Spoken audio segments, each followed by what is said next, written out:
All right. Here we go. Back again on the other side of the coin.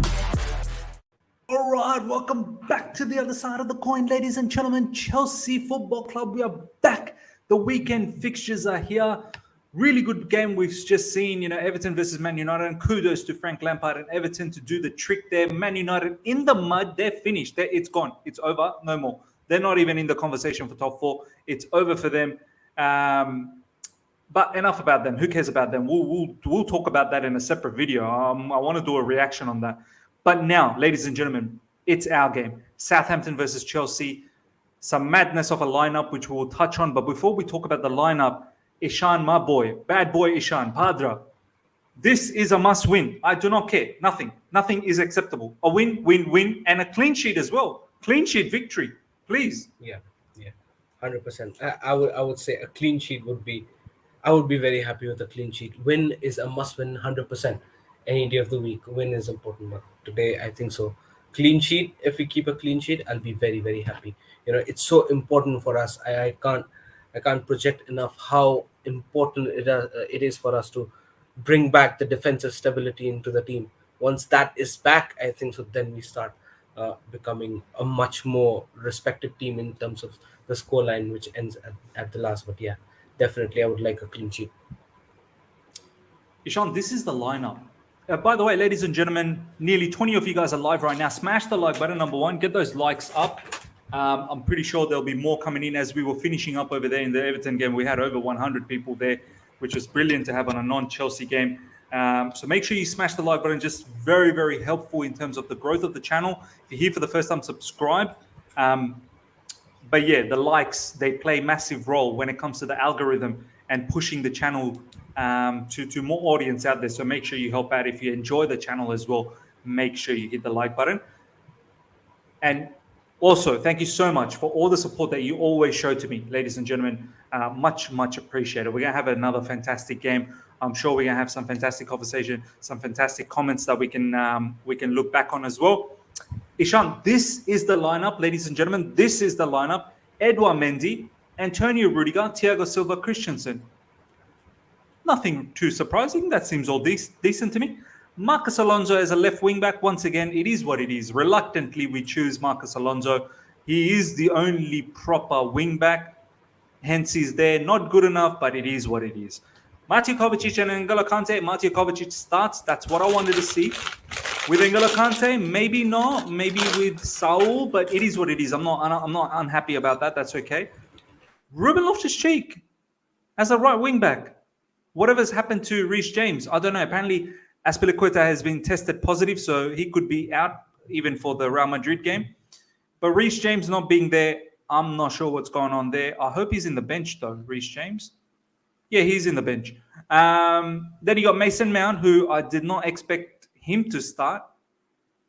But then again, I did, because Hakim Ziyech apparently is not completely fit, even though he's in the bench. But if you're in the bench, then you should, there should be a shout for him to start. He needs to pick up his game.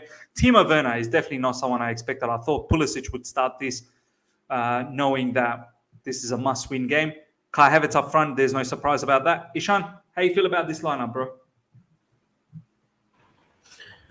Listen, Miz, I think I give a bit of a spoiler to my reaction to the lineup in the previous Watchalong one. Yeah.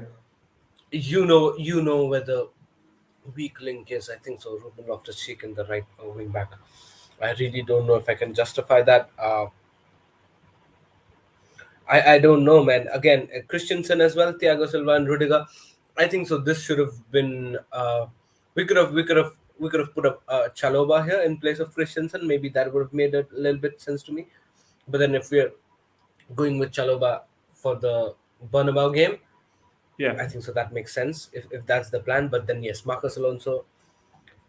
I don't believe I'm saying this, but it's good to see back here. Like a genuine left wing back, someone who can actually play exactly. That. Not the greatest, but it is what it is. Yeah, but when you talk about the front three, I'm not happy with the Timo Werner decision. I think so. If Ziyech is fit, maybe Ziyech should have been given the opportunity to open the game. But if he's not 100% fit, even if If Pulisic is also not maybe 100% match fit, then Timo Werner makes sense, or else maybe we could have started with a Pulisic or a Hakim Ziyech for sure. But then yes, if Timo Werner is starting, hope he hope he lives up to the expectation that you know we actually need him, but every time we need him, he fluffs He something doesn't really need us. big. Every time we need Yeah. him, he doesn't need us. He doesn't need us. um, nah, man. I mean, Timo Werner starting. He has to score, man. We need goals. He has to score. There's no two ways about it. Um, maybe he can find some sort of a comfort with having Kai Havertz there, but I'm worried. I'm worried about his touches. I'm worried about his finishing or lack of finishing. Ruben Loftus-Cheek as a right wing back, he's going to get exposed. I know he's going to get exposed. I know it's not going to be a masterclass. I mean, it will be a huge surprise if it is. Um, Christensen will have to make sure that he covers over there. He was a bit dodgy as well with Vinicius Jr. Mason Mount has to lift his game. It's all up to Kai Havertz. It really is. He has to carry us one more time. If I see anyone in that particular lineup that can score goals, it's probably Kai Havertz. And if we get maybe some set piece goals from Antonio Rudiger or Silva, or maybe even like a long range shot from Antonio Rudiger. But look, it is what it is. I'm backing the team. Let's get the 3 points. I've just seen in the fifth stand up, yep, it is confirmed. Aspilicueta has tested positive. That's why he's not playing. Reece James, I guess, just rested. It'll be interesting to see how we play this. Is it really a back three, or is it really something that Ishan said? Maybe it's a back four with Loftus-Cheek possibly playing in midfield. Marcus Alonso as a left back, Christensen as a right back. You never know. You never know. We need to see how we operate when the game starts. Ishan, this is the Southampton lineup. Foster, Livramento, Berdenac, Salisu, Kyle Walker-Peters. Both Livramento and Kyle Walker-Peters have been really, really good. James Ward-Prowse, when it comes to set pieces, this man is phenomenal. Oriol Romeu, Stuart Armstrong, Elionusi, Adam Armstrong, Che Adams. I'm just scared about Che Adams, man. I just have this feeling this guy always tends to show up against us as well. How you feel about this Southampton lineup, bro? Yeah, Miz, I think so. It's a good lineup. Elionusi is been on a good form, red hot form. Yeah. And I'm scared of James Ward-Prowse's set pieces, man. This guy is the best set piece taker in the Premier League, and I don't want to hear anybody disregarding it. This guy, the way he takes free kicks is massive. But one of the best in the world. I say he's one of the best in the world. 100%, man. It's always close when this guy takes free kicks, and not just free kicks, maybe set pieces as well. The corners that he takes, it's immense, man. It reminds me of those days, when we had good set piece takers like a Lampard, Gerrard, David Beckham. Those days, and it's always good to have someone like James Ward-Prowse on your team. But yeah, Che Adams as well. He was getting goals consecutively for the past few game weeks, before the international break. So even he's a big threat. Adam Armstrong, always you can't keep your eyes off Adam Armstrong. He gets a single chance, he can be very deadly. But then yes, I think so for Southampton, Elionusi and James Ward-Prowse, I think so these two are the guys to watch out for. Yeah, man. One thing we're going to be we probably certain to see is they will press. They will press, and they press as a unit. They have very good coordination when it comes to pressing. And some of our players are a little bit suspect lately, so I hope they're on top of the game. This is not going to be easy, but we need to win. We have to win. And then moving on to the Real Madrid game, we need to take some good momentum. And we have to keep a clean sheet. Declan in Ireland, why didn't we play with Chalobah at right wing back? I've got bad feeling again. I mean, it's mad. Lately, we've started this new sort of phenomenon with Reece James playing as a right wing back. I don't know when this came about. I mean, is he training now as a right wing back? Is he training as a wing back? It just screams out that we screwed up in the summer window. We really did screw up. When you have when you're playing Ruben Loftus-Cheek as a right wing back, that means you screwed up. You screwed up in your transfer window. And I guess it was probably not Ruben Loftus-Cheek going to start because Azpilicueta tested positive. So it would have been Azpilicueta, but we got caught out. Bat Night, good to see you. Hello, Miz and Ishan. Really good to see you, Bat Night. Ains, hey, Miz, hope you and Ishan are doing well. I hope we get convincing win to give lads the belief to make a comeback in the Madrid next week. Yes, that is the most important part. Our players are already shaky. Real pressed hard, and they all lost possession continuously. Hope that doesn't happen in this time. Yep, Southampton very good in terms of pressing. Miz, Avi, good to see you. Miz, you can put a bet today that Alonso will be booked. He has to play against Liverpool. Oh no. I mean, if it's booked, I'm okay. If he gets red carded, yeah. He's so, I wouldn't even say lethargic. He's just so clumsy as a player, Alonso. Very clumsy. And that just bothers me at this level. In Life No Limits, Alonso and Werner. Can't think of a more depressing duo. I'm already sad and the game hasn't even started. Ishan, Alonso and Werner. Pain. Total pain. What else can I say? Miss? But looking at Azpilicueta's performance in the same position last game, I think so I'm just somewhat content of the fact that Alonso's back. But Werner, I really don't know. You know that I've stopped expectations from this player, so I really can't talk anything about him. So yeah, let's see. The hope for the best. Hope for the best, man. Hope for the best. Michelle Cunningham, good to see you. When I saw this lineup, I immediately thought this must be 4-3-3. I mean, it could possibly be. Let's see how the match starts because maybe Ruben Loftus-Cheek will move into midfield. We'll see. Maybe with the ball in the midfield as a 4-3-3. Off the ball, maybe he's one of the five at the back. It will need immense concentration, immense focus. Vinny, big up, Miz. You're good, my man. I'm doing good. Hope you're doing good, Vinny.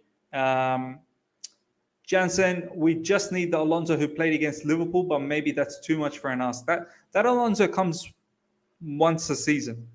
So to expect that to happen again, it's a bit too much. Alonso and Werner, oh my God, everyone's having a laugh already. Hannah, any good links to watch the match? Ishan, you're the link man, bro. Do you want to help out Hannah? Yeah, I'll forward that in the chat. Dr. MK7, hey, Miz, heard United was in the mud. Oh, they were 100% in the mud, man. It was a really good watch along, Dr. MK7. Everton played a really good game. They really did.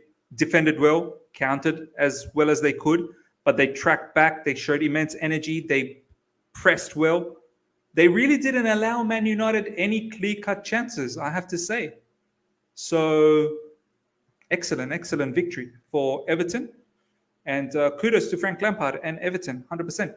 But yeah, you're right. Man United in the mud, absolutely in the mud. Werner. We got Timo Werner, but this is Werner. Chelsea win 4-0, Werner to score. You must like Timo Werner because it sounds like your name. But I hope he scores. I really do hope he scores. Wreck-It Ralph. G11W, good to see you. Hello, Miz. Hello, Ishan. Good to see you. The match will start very soon in about 6 minutes. I'll have it up and ready. I'm really hoping Kai Havertz piles on more goals. He scored a goal against Real Madrid and he's been in goal-scoring form, which is fantastic. Ishan, if I was to ask you which particular Chelsea players that you're really looking to perform a masterclass, really? In this match, today's match? Today's match, yeah. Wow. Even if one performs a masterclass, I'll be so happy. I might be crying in the middle of Watchalong. But it's peak. I want improvements. You know what, Miz? I don't want everybody to, I'm not expecting everybody to switch up from 0 to 100 in the midst of a snap of a finger. I want improvements from every progress. single player. Yeah. I want to see Mason Mount improve from what he's shown last game. I want Kante to improve. Such an important person he is for us. I want him to improve. I want Kovacic to show what he actually does the best. I want Alonso to put up a 100% into the pitch. Because his 100% is literally the 50% that what we need. So it's so important for him to put up 100%. Loftus-Cheek, I don't remember the last time he's had a good game. So I want him to at least put up a good show today. He's got a chance. He won't be getting these chances long. You never know where he's gonna land in the next season. Probably in some League Two sides. You don't know. So whatever chance you get, give your 100%. Christensen, he's having bad games after bad games. Turn that around. You probably going into Barcelona, you wouldn't want to show these performances to those guys sitting up there, in Barcelona board members. Mendy, get your confidence back. You fluked it in the third goal. Get your freaking confidence back. So these are the pointers, individual to individual. I want improvements in that phase. You know what I mean? No, completely understood. You're being realist. You're being realistic. You don't want to see 0 to 100, as you said, but show me improvements. Show me improvements. Absolutely right. Let me just bring up my stream. Players are coming out, ladies and gentlemen.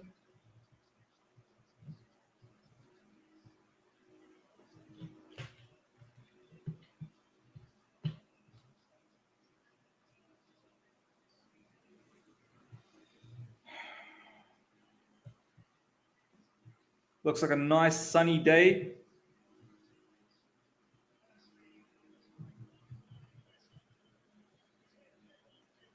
Packed stadium at St. Mary's. Johnathan, the man, the wonder is here. Johnathan, man, ladies and gentlemen, my boy. How you doing, Johnathan? Wow, what an entrance that is, Miz. Wow. Bro, I want that every time I walk into my office. Every time I walk into my house, my office, everywhere. I want that entrance. Can you be here? Like a WWE entrance, Johnathan. It's a WWE style. Imagine you rocking up at work. Johnathan, my man, everyone's man, the total man, Johnathan, man. Nothing but this will suffice in the future. Nothing. No, that's fantastic. Johnathan, what do you think about the lineup, bro? Surprised Loftus-Cheek is starting, first of all. Very surprised at that. I'm surprised Alonso's because Azpilicueta has got tested positive. I didn't know that. Okay. But then Reece James should have started, yeah? You'd think. Yeah. I just feel like, I was looking for a bit of rotation. I think that we need to have a little bit of a change up, just to keep it fresh, just to keep people on their toes, because some of the performances, the other night wasn't good enough. And I feel like, we just needed a little bit of a change. But yeah, Loftus-Cheek surprise. Now I get the Azpilicueta one with Alonso. But yeah, Kante, maybe I'd have rested him. Kovacic had to come back in. But yeah, it was interesting to see Werner start as well. I did kind of call it because I did feel like we needed a little bit of a switch. What he brings to the side, I don't quite know today. But look, appreciate everyone in the comments saying welcome as well. So thank you very much. But yeah, summing up, I'm not massively happy. I don't think anyone else is. But we've got to trust in Tuchel and just see how the game goes. We just need to sneak a win somehow.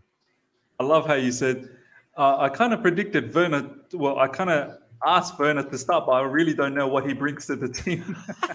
Because I thought, we need a bit of a change. Ziyech, had a bit of a knock. Pulisic just was not himself at all last few games he's played.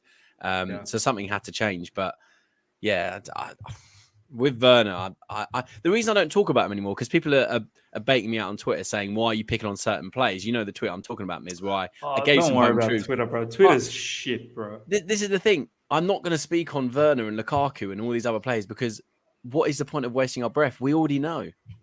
We already know they're rubbish. Yeah. Do you know what I mean? When it comes to Werner, be like me, man. I've lost all hope, all expectations, and I've surrendered. You're free to do whatever you want to do. Do you know what, Johnathan? Every time I ask Ishan, what do you think about Werner? He's like, nothing. I don't think no anything. comment. I have nothing. I'm hoping expect your boy anything Johnathan from that guy. Havertz, he carries us one more time.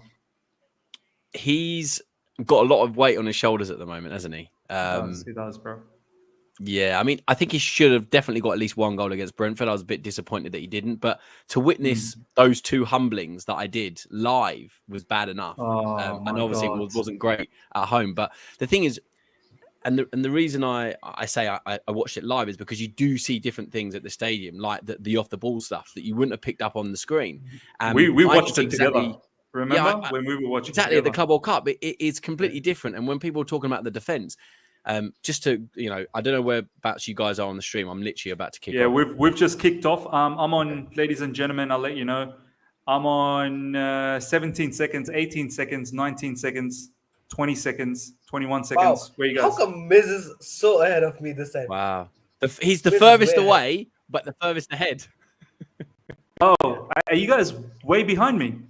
Yeah. No, I'm like, I've just I've kicked off. literally just kicked off. yeah, same, just kicked off. Wow. I mean, look, the live score over there will spoil it for all of us, so don't worry about that. Yeah, exactly. But no, what I was saying about the Brentford game and the Real Madrid game, it was just the speed of the counterattacks and the way our defence reacted. We just didn't track runs, and it was shambolic to see because you could just see the build up throughout the pitch. Because I was sitting the end that Brentford scored all 4 goals, and with Real Madrid, I mean, it was Azpilicueta wasn't going forward. Rudiger had to force the issue. That brings Silva across. Then Christensen steps across, and he's thinking, "Do I go with Vinicius? Do I not go with Vinicius?" Yeah, bang on. And then, do you know what, that's what Johnathan? happened. So many people were blaming Christensen like he's some sort of a rubbish defender, but he was in a predicament. Like, what do I do? Do I keep shifting, protect Silva with He's Benzema? in no man's land. He's in no man's land. Yeah.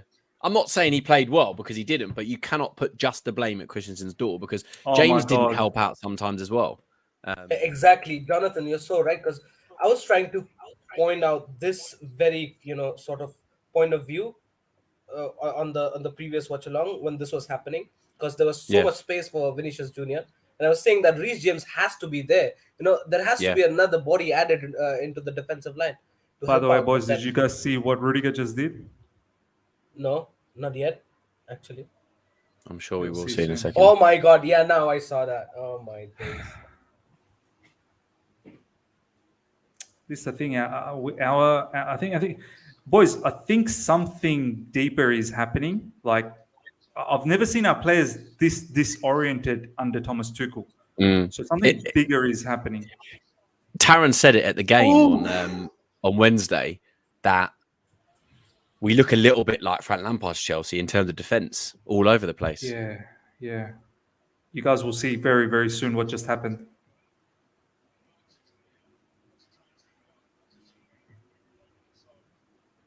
James Ward-Prowse is a good corner taker though, and a good free kick taker. You just, oh my word, yeah, crikey.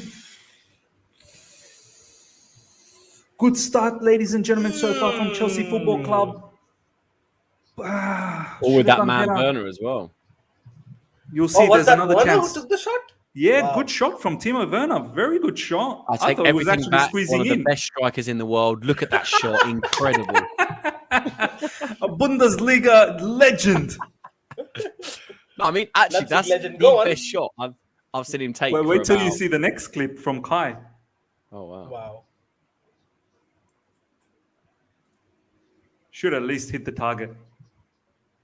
Oh, that is awful. Yeah, you've got to hit the target there. Or put it across goal because Werner's in the middle. Wow. Did you guys just hear what the commentator said?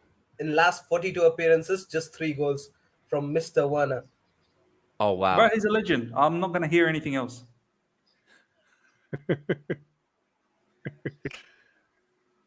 He will offer. Look, Southampton are a good team. They are going to come onto us.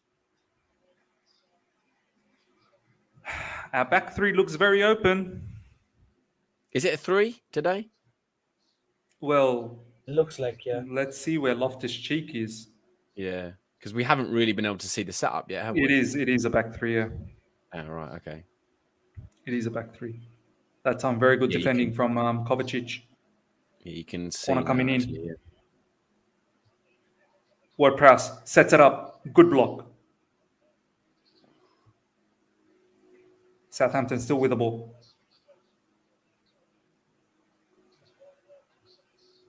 Tino Livramento.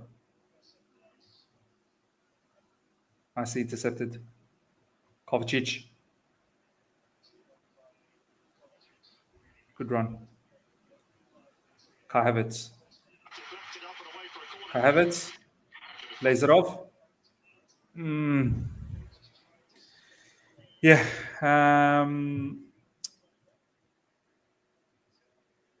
Johnathan, I was just telling Ishan as we started the watch-along. Anything less than a win, Johnathan, this is a disaster. Anything less than a win. It has to be a win. I can't see any other option. It's getting very difficult if we don't win in terms of top four. That then starts to become a pressure. If we do go out of the Champions League, which is probably going to happen. I'm not saying it will, but at the way we've played the last two games, unless we somehow halt this form, we will go out. And then it's literally just the FA Cup to play for. And if we do get through against Palace, we've got City or Liverpool. So it then ends, if we end up fourth or even fifth somehow, it turns from what could have been quite a good season into a really disastrous one. Yeah, that doesn't sound too good, bro. I feel a bit sick now. I'm sorry to spell it out for everyone. I mean, I still can't see us finishing fifth because, look, United have lost. Whoa! Oh, my God. That was so well played from Chelsea Football Club. To be honest, brilliant cross from Ruben Loftus-Cheek by Timo. Oh, this guy's unlucky, man. This guy's unlucky. That was actually unlucky. Could have had 2 goals by now. Isn't it like Miz is watching some different match? I don't know. Like I said earlier, my guy's the furthest away in the world, and he's the furthest ahead. It's crazy. I know what you're talking about now. To be fair, it's actually been quite a nice build-up from the get-go. It was actually, Oh, he should have finished, man. He should have finished. I don't understand how he's hit the post and the bar. He needs to finish that. That's a goal, how did you realize so late, Miz? How did you realize that so late? I just thought maybe it was just lucky. Sorry, I just thought it was unlucky. But now when I looked at the highlights, he had to finish that. Yeah. Oh my God, that was so well played from Ruben as well. Good ball from whoever it was to put it to Ruben.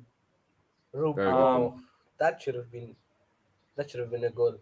That should have been a goal. Oh, another good cross from Ruben. You have to score. You have to score. Yes. Did we score? Well, I'm very happy. Yes. I'm happy to advance. There you go. Who scored? Alonso, bro. Masterclass. Oh, see that? Ruben's killing it, but Ruben Loftus-Cheek is absolutely killing it on that right side. Have we found ourselves a new right wing back? No. I mean, and if James can play left wing back, then maybe. I mean, the thing is, it's hard to judge against these opposition. I'm not saying no disrespect to Southampton. By the way, top assist from Timo Werner there. Excellent assist. It actually was, yeah. It's a good finish from Marcos Alonso, and that's exactly what he's there to do, isn't it? Oh, it was Mason Mount. Yeah. Sorry, I couldn't even tell with Mason Mount's hairstyle. Instead of Timo? That was Mason Mount. Top assist. I told you once this guy gets a haircut, he's gonna play fine. Because no more hair flicking. No more hair flicking, Yeah. Oh, wow. He's proper got rid of it, hasn't he, Mason? He looks very, very different. I thought that was actually Timo. I couldn't tell it was Mason. Excellent. Boys, excellent start. I mean, I think the ball to Ruben was pretty smart. Yeah, that's a well-worked goal. A good finish by Alonso as well. And to be honest, I don't know if Alonso called it or Mount has seen him, but to be fair, it's great awareness from Mount, who I have been critical of recently, which a lot of Chelsea fans haven't been very happy with. But Mount hasn't been good, Johnathan. Let's be honest. He's not been good. He hasn't been Try and tell that to the Chelsea fan base. No one. Don't worry about the Chelsea fan base, bro. Weird. But to be fair, look, that's what Alonso does best. Yeah. That is what Alonso does best. Yeah. But the thing is, both of those, all three of those were from the Werner shot that hit the post, the Werner one where he hit the bar, and now the goal. It's actually been well worked from the back, front to back. Well, sorry, back to front. We've worked it nicely, which again, against Brentford and Real Madrid the last couple of games, we just haven't done. We haven't built up from the back because we've had teams press us. Like Brentford pressed us fantastically as a team. Real Madrid pressed in the right areas. We now have a little bit of space, and this is what happens. But we need to be able to start playing under pressure because these last two games, we have just not been able to cope. We've got a little bit of space here, and we've showed what we can do, but we need to be able to do it under pressure as well. And from the Rudiger pass at the start, we just look a little bit nervy at times. When we're pressed or when there's players around us. Wait till you see the defending. That's going to come up soon. You need to be more composure. I mean, interesting foul from Christensen, but that was almost. Everyone's right. So it could very easily be 3-0, or at least 2-0. One of those goes in, maybe. Well, Werner should have scored that one. That hit one the of them. post. He has to score. I think. Yeah, definitely. Did you guys get to see the set piece there? We almost conceded. We're just putting the ball. I don't want WordPress taking much free kicks. I know. He's so good. He's probably one of the best in the world. I'll tell you what, he reminds me of the way the Zola used to whip the ball in back post. It used to bounce and then be awkward for the keeper and the defender. And that's exactly where Ward-Prowse puts his free kick and so many others. Because the goalkeeper and the defenders don't know what to do. They don't know whether to head it. The keeper doesn't know whether to come. That's why he is specialist. Did you see his free kick against Wolves? What he did to Andre Sarr? Wow. Far out. Wow. The ball went left and then right. Yeah. It went like that. Dead ball. Incredible. I mean, he's worth having in the England team just for that, because it's incredible what he can do at a dead ball. I think so. Talking about stats, he's just lagging behind David Beckham, and when it comes to free kick goals in Premier League. Oh, really? He's crossed everybody. Wow. Yes, he's crossed everybody else. Bro, Gerrard, Lampard, that's incredible. Oh, it's an open game, ladies and gentlemen. It is open, and it's perfect for Chelsea. Chelsea wants open games. 100%. We don't want low blocks. Yeah. We do not want low blocks. Definitely suits us. But it's crazy how Southampton plays like that. Like Southampton should know what hurts us, what is our kryptonite. Do you know what I mean? Like they should know that we don't know how to break low blocks. All you got to do is just defend well, counter attack. But that's the whole point, isn't it? I mean, we should be having answers to low blocks as well. Yeah. That's the whole point. We can't be waiting for opponents to play, to have a high line, push, and then we launch a transition or counter attack. That's not happening every game. No, it's not. And do you know what, Ishan? I want to say something. Ryan recently in the videos mentioned the word question. We need to ask questions. We need to ask variety of different questions. What I liked about Ruben Loftus-Cheek in this game so far, two good crosses. One, going to the byline, early whipping it in for Timo Werner. And the other one, early, before hitting the byline, he just chipped cross to Mason Mount. Asking different types of questions, different variety of questions, always keeping the opposition on its toe. That's what we need to do. We can't be predictable. Here we go. Ruben Loftus-Cheek again. Intercepting, releasing Werner straight away. I like Ruben, man. Ruben's got the good idea today. He's not dilly-dallying around. He gets the ball, passes the ball. Gets the ball, passes the ball. I feel like far too many times. I mean, boys, you would remember, Ishan, you would remember through the watchalongs, and Johnathan, when we were watching live in Abu Dhabi, just not quick enough when we're moving the ball. Remember, we're just lethargic, slow, when we really should be moving it quicker to rattle the opposition. And I see that happen too much with Chelsea Football Club. Do you know what I mean?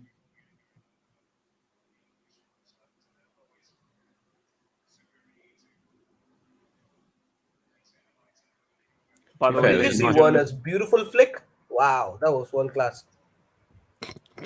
It was a good ball from Ruben. Again, I think it's a confidence thing with Werner, because I've seen him get in that position in the Bundesliga to turn and shoot. He doesn't know what to do because he's not confident in himself. He doesn't know whether to pass, whether to shoot, whether to take a dribble. But yeah, I completely agree with you, Miz, that the directness from Ruben Loftus-Cheek today has been fantastic. I mean, the last couple of games, he's had a lot of pressure on him. He's been pressed in the middle. He's been generally the last man. As soon as he loses the ball, they're onto our defence. And I just feel like, the risks he takes in midfield are great, but when he's the last man, it just doesn't work. But in this right wing-back role, less defensive duty, the licence to go forward, he looks pretty good. I mean, I know it's only a one-game trial, but the amount of times we've trialed left and right wing backs this season is incredible. Because of necessity, I guess, of not having the solutions. I mean, look at some of the positions Ruben Loftus-Cheek's taken up early in this match. It's more like a right midfield position that he's taken up, and it's almost like that number 8 role anyway. Do you know what I mean? Like that's Going where forward, you would. Yeah. Go on, Jonathan. No, I was going to say going forward. Yeah, I completely agree. He's almost he's effectively a winger. I like to use the phrase false wing back, but he's sense of the word today. Look how far forward he is. I know you would have just seen this, Miz, but he's so forward here. He's creating an option on the outside, which then drags the left back out. There's a little gap in for Kai if he wants to between Walker Peters and the left winger there. When we do overload, we just need to exploit it. 100%.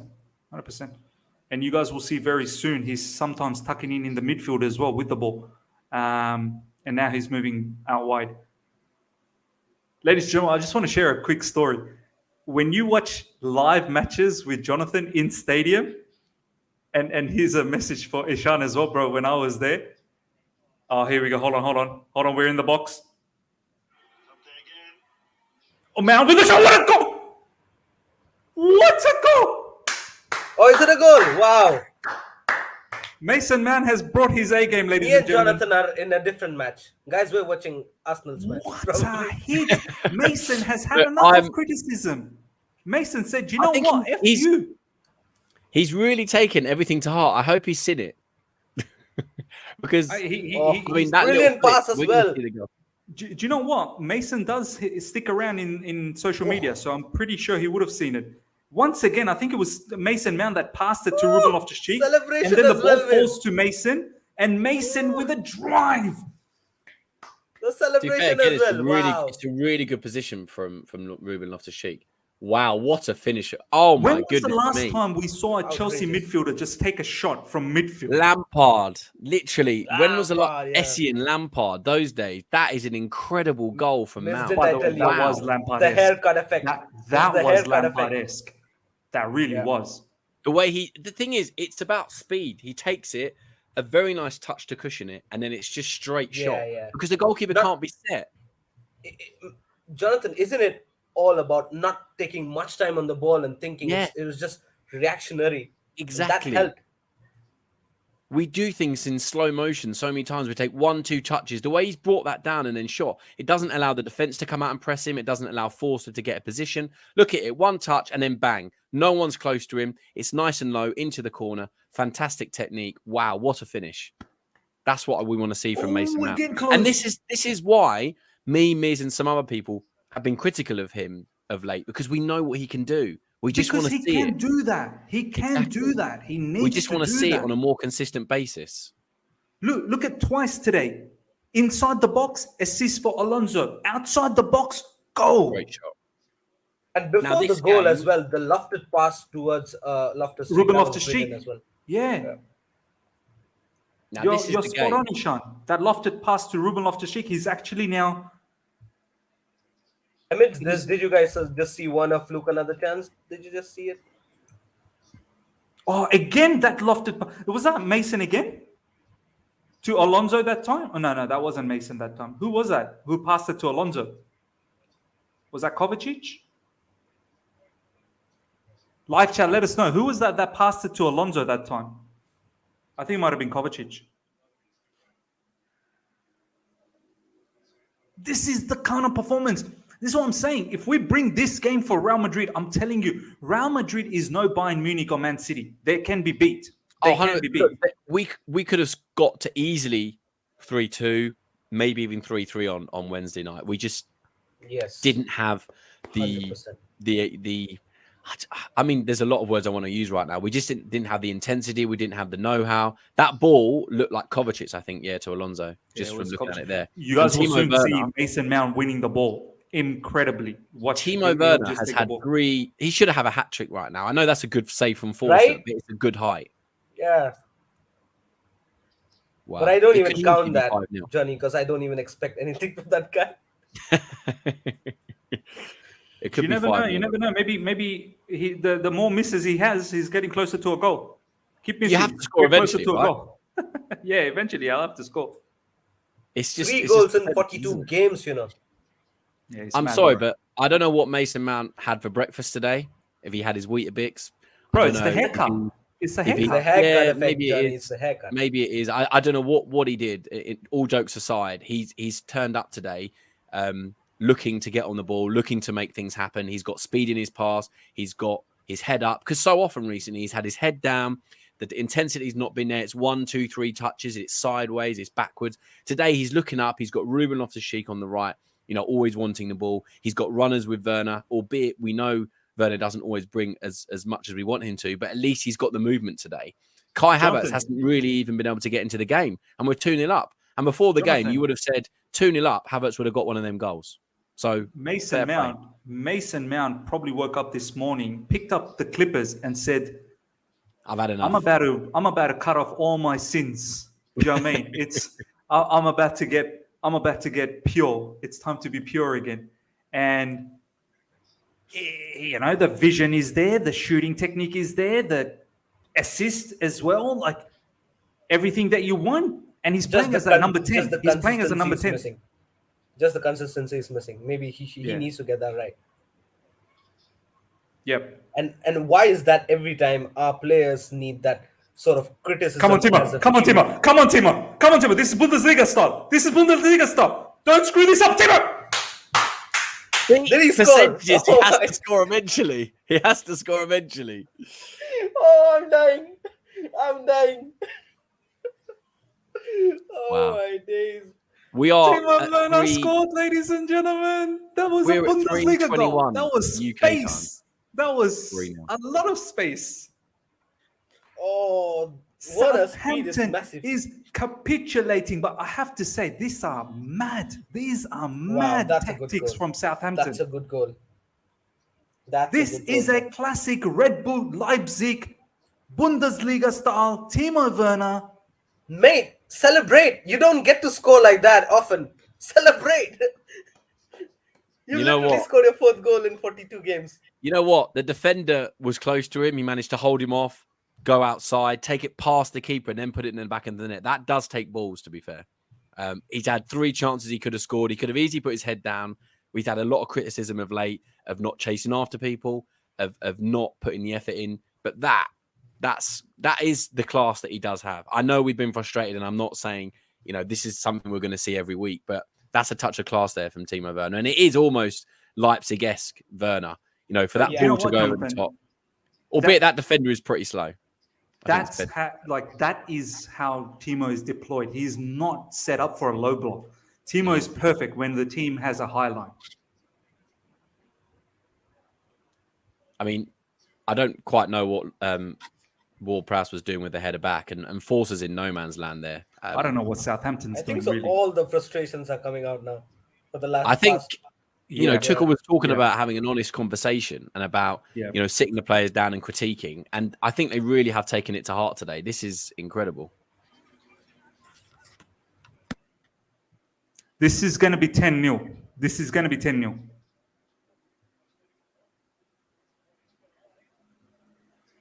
Look at the players press, man. Oh my God, Chelsea's absolutely possessed. They're possessed. By the way, guys, Leeds United ahead. Rafinha with a goal. Who are they playing, Wow. bro? Watford. Oh. Yeah, let's check out some Wow, of the what live have I scores. seen? Werner score finally. Timo Werner scoring, ladies and gentlemen. But this is perfect. 23 minutes, 3-0. Let's pump. Let's get 6. Let's get minimum 6, 7. Let's get to that Real Madrid. Rattle them. Absolutely rattle Real Madrid. But do you know what, boys? I knew our team. Yeah, when it comes to low block, we're not engineers when it comes to opening up low blocks. I get that. But the one thing we do have against most opposition is we can run a lot. We got a lot of energy. We press well. And we can rattle the opposition simply by making them have unforced errors. If we can do that with Real Madrid, win the ball high up, create chaos, I'm still hopeful because that Real Madrid team can be beaten. We beat them last season doing similar tactics. We pressed well. We were tight on the players. We made sure passing lanes were cut off. We made sure we intercepted. Every tackle was a solid tackle. I mean, if we can manage to do this basics, I think we have a chance.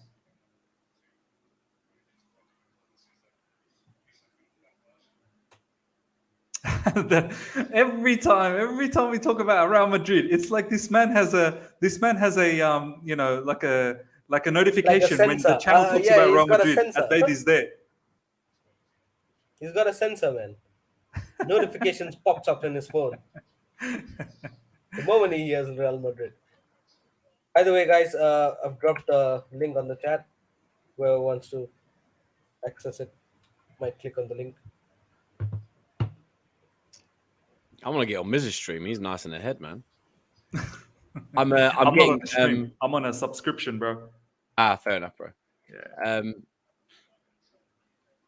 Yeah, I mean, but Miz, today you're way ahead, man. It's kind of I'm sure you guys can find some accessing stream. the same stream as you, I think, Miz, and I'm still a little bit behind. Mine's with Optus Sport. That's why. Like, I've got a subscription with them.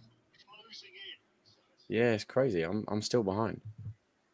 No, I'm just getting. I say after my my points on Mount over the last couple of days, I'm getting a lot of heat, which I'm actually quite enjoying on Twitter. Bro, it's only because I said, it's only against Southampton. It doesn't count. People are saying to me, and just bringing out the. But as you know, Miz, I quite enjoy, all of that kind of stuff. I enjoy. I don't know how you do that, Johnathan, bro. I get fed up. I just mute it. Yeah, I get that. I mean, sometimes it's just nice to choose a bit of violence in the morning, isn't it? When there's nothing else to do. Man likes to choose. But the thing is, my point, and I've said this all along in my Twitter, as you know, I'm always pretty consistent. I want the players to do well, and I will only critique and offer criticism when I think it's fair.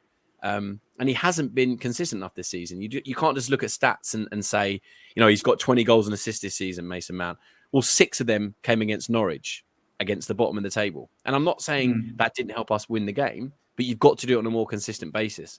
And I want to see performances like this against Southampton, 10, 12, 15 games a season. Then I'm going to be happy.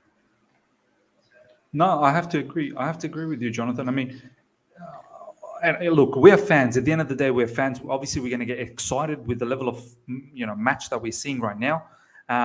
But yeah, of course, consistency counts. Like we can't forget that Mason throughout the season, let's be honest, hasn't been good. But this match, everything spot on, everything really good. Vision, passing, getting into the box when needed to be, assisting, pressing, winning the ball. It's not just the goals and assists today. I've literally now seen him win the ball a few times. I've seen him with some really good passes. Scoring and assisting, he has that. We know that. But it's all the other facets that are so important in the game. But he needs to deliver that week in, week out. I'm not saying you can't have a bad game. You can, but you simply can't have that on a regular basis. Good to see Mason have a good game. Good to see Ruben Loftus-Cheek having a good game. And I think, boys, we need to speak about one player, which is Kovacic, who's ticking this midfield along. Yeah, as always. Very important that we have Kovacic starting. And I find it very strange that he didn't start enough. The 2 games that we've lost, Kovacic did not play. Yeah. Exactly. Would you guys agree that Jorginho at times slows the game down a bit too much when we need to be high tempo? Yeah. I mean, certainly against Madrid, he was holding onto the ball. It was sideways, it was backwards, which we don't want to see. We need the ball going forward at more speed. James tried to get in behind against Madrid, and we just didn't get the ball out quick enough to him. And when we did, they were already set in their position because Real Madrid were happy to just sit after the second and third goals, to just sit and just counter us. Exactly. Another good news, ladies and gentlemen. Arsenal 0, Brighton 1. Trossard for Brighton, away from home. I'm loving it. This weekend is going to be balling. Yes. Arsenal losing as well. Come on. I want Arsenal to bottle it, boys. I really do. I want them to bottle the top 4 big time.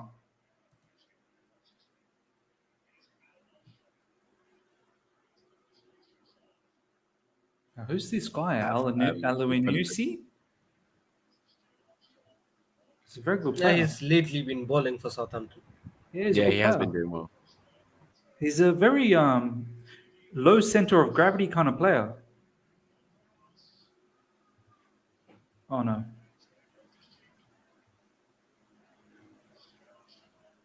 Oh, good defending. Yes, well done. Johnathan, Everton getting a really good victory against Man United. Frank Lampard embarrassing Ralph Ragnick. That was actually a good performance from Everton. That was a good match, man. Defended well, ran like animals, counter-pressed, got the deserved victory. Man United, had most of the ball, but really didn't look like they were going to score. That's a big victory, Johnathan, for Frank Lampard and Everton.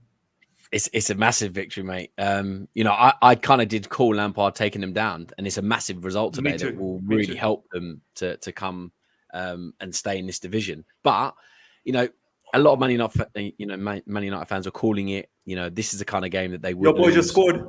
Your boy just scored. Your boy just scored. Kai Havertz just scored, but really, it should have been Timo Werner's goal. He hit the post again. Timo's got one already. Share the love around, bro. Come on. Oh my days. How Timo Werner hit the post again? Where does this goal start? Because I'm just watching Rudy. Can we just say that Timo is somewhat nice in the Premier League?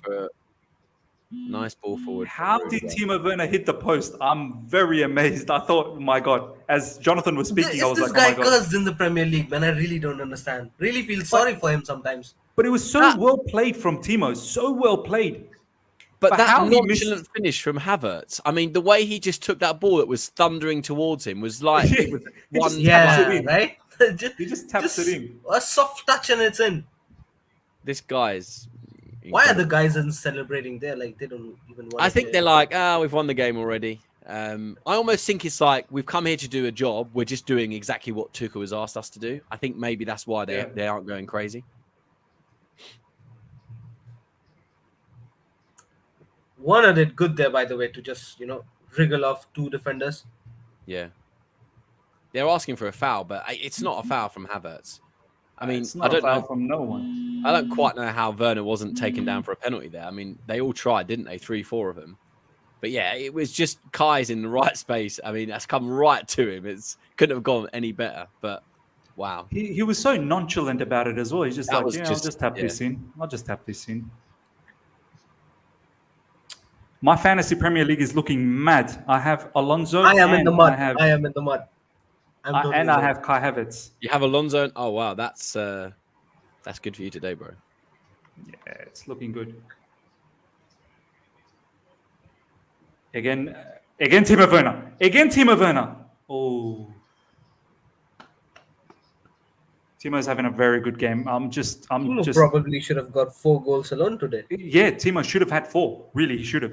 I'm just amazed that he hasn't scored enough. And he scored probably the hardest chance, around the keeper and then flick it in. Yeah. But that was, Ishan, that was such a Timo Werner goal. That was Bundesliga Timo Werner. Yeah.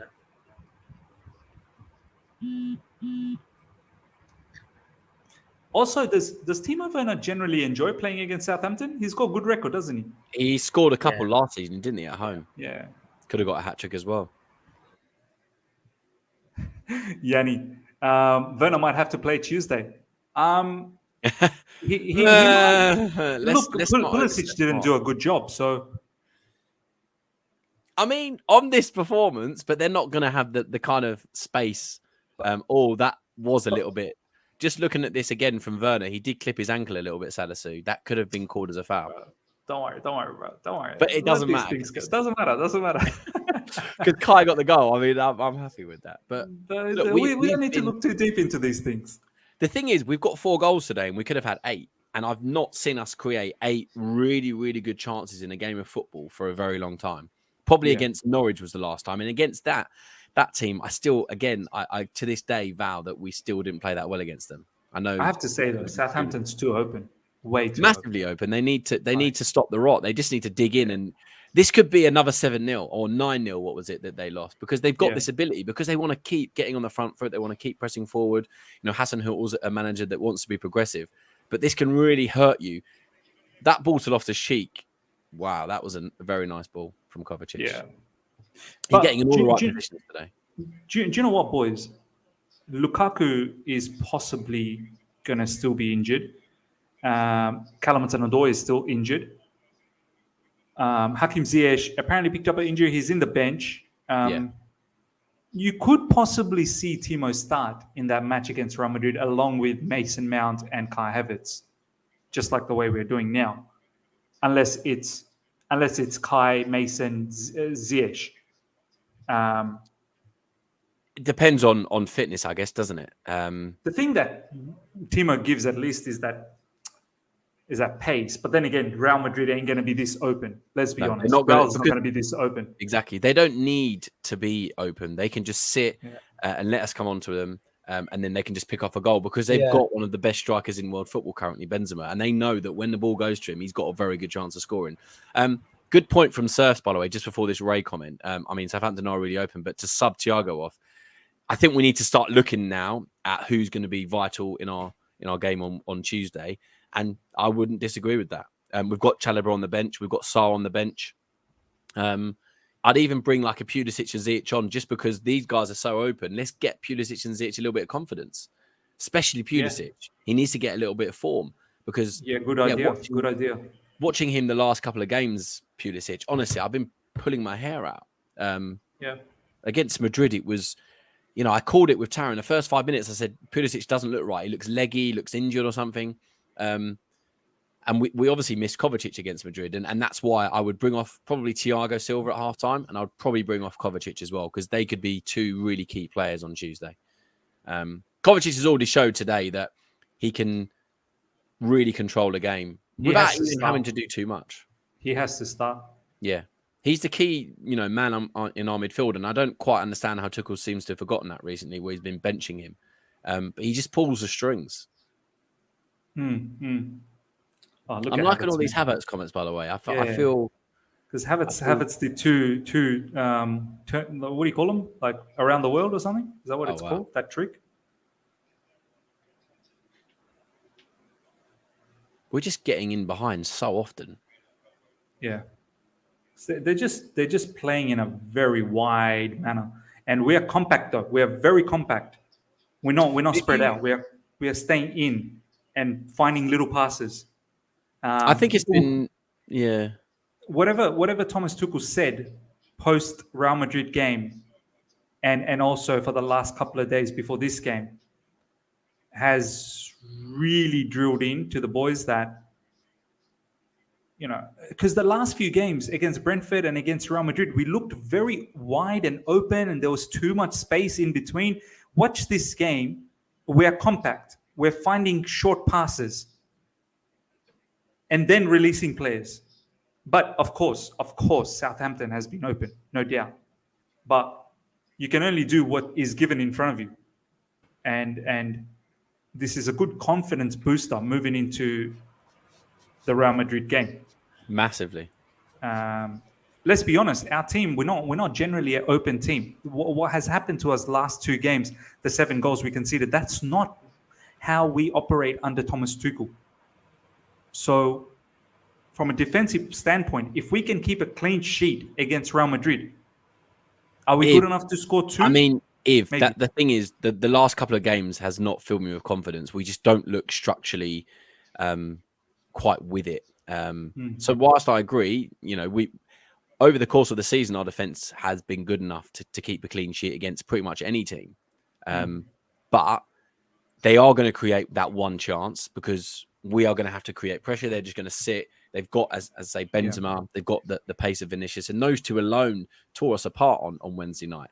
And it was funny because Taran said, when we got Real Madrid, he's like, I really want to go to the game. I want to see Vinicius and Benzema. And he's like, please get me tickets. And I was like, why are you going for them, man? We're going to watch Chelsea. And then at full time, I said, are you happy now? Are you happy? You got to see your favorite team. You got to see your favorite players. You just said Benzema score a hat trick. So it was quite funny, but no, the reason why Southampton are struggling in this game, and I think it's quite good from Tuchel. I don't know why he played Loftus-Cheek. I didn't see the attributes from him to play him there. But I think the reason we've done so well is because Alonso's effectively playing as a left winger. Ruben Loftus-Cheek's playing as a right winger. Southampton are really good at getting Walker-Peters and Livramento, their left and right back, really far forward and creating, a double up in so many areas. But because we're pushing them back so far, they're not able to get out. And if they're not an outlet, Ward-Prowse can't then ping a ball anywhere. He's then looking to pass it back. And because of our pressure, they just can't get out. We're almost smothering them. Yeah. So tactically, I think, I know we play three at the back quite often, but he's really tasked Alonso and Loftus-Cheek to make sure that Livramento and Walker-Peters are always looking behind you. Because even their left winger is constantly, overlooking Loftus-Cheek. I mean, look at the press. I know I'm probably 20 seconds behind, but Loftus-Cheek presses Walker-Peters. He then puts the ball in to Armstrong and Christensen clears up. And it just happens non-stop. We recycle the ball because it's just one little press that then makes them make a silly pass, an unforced error, and then we're back in possession and we're in control. And the thing is, we're passing quicker. Yeah. Now, whether that is because our opposition is also wanting to play quick football, that could be the thing. Real Madrid could possibly just sit in a mid to low block and you would need to create the pace. Chelsea Football Club would need to create the pace of the match. In this case, Southampton wants to go 100 kilometers an hour, which is probably forcing us to go quick as well.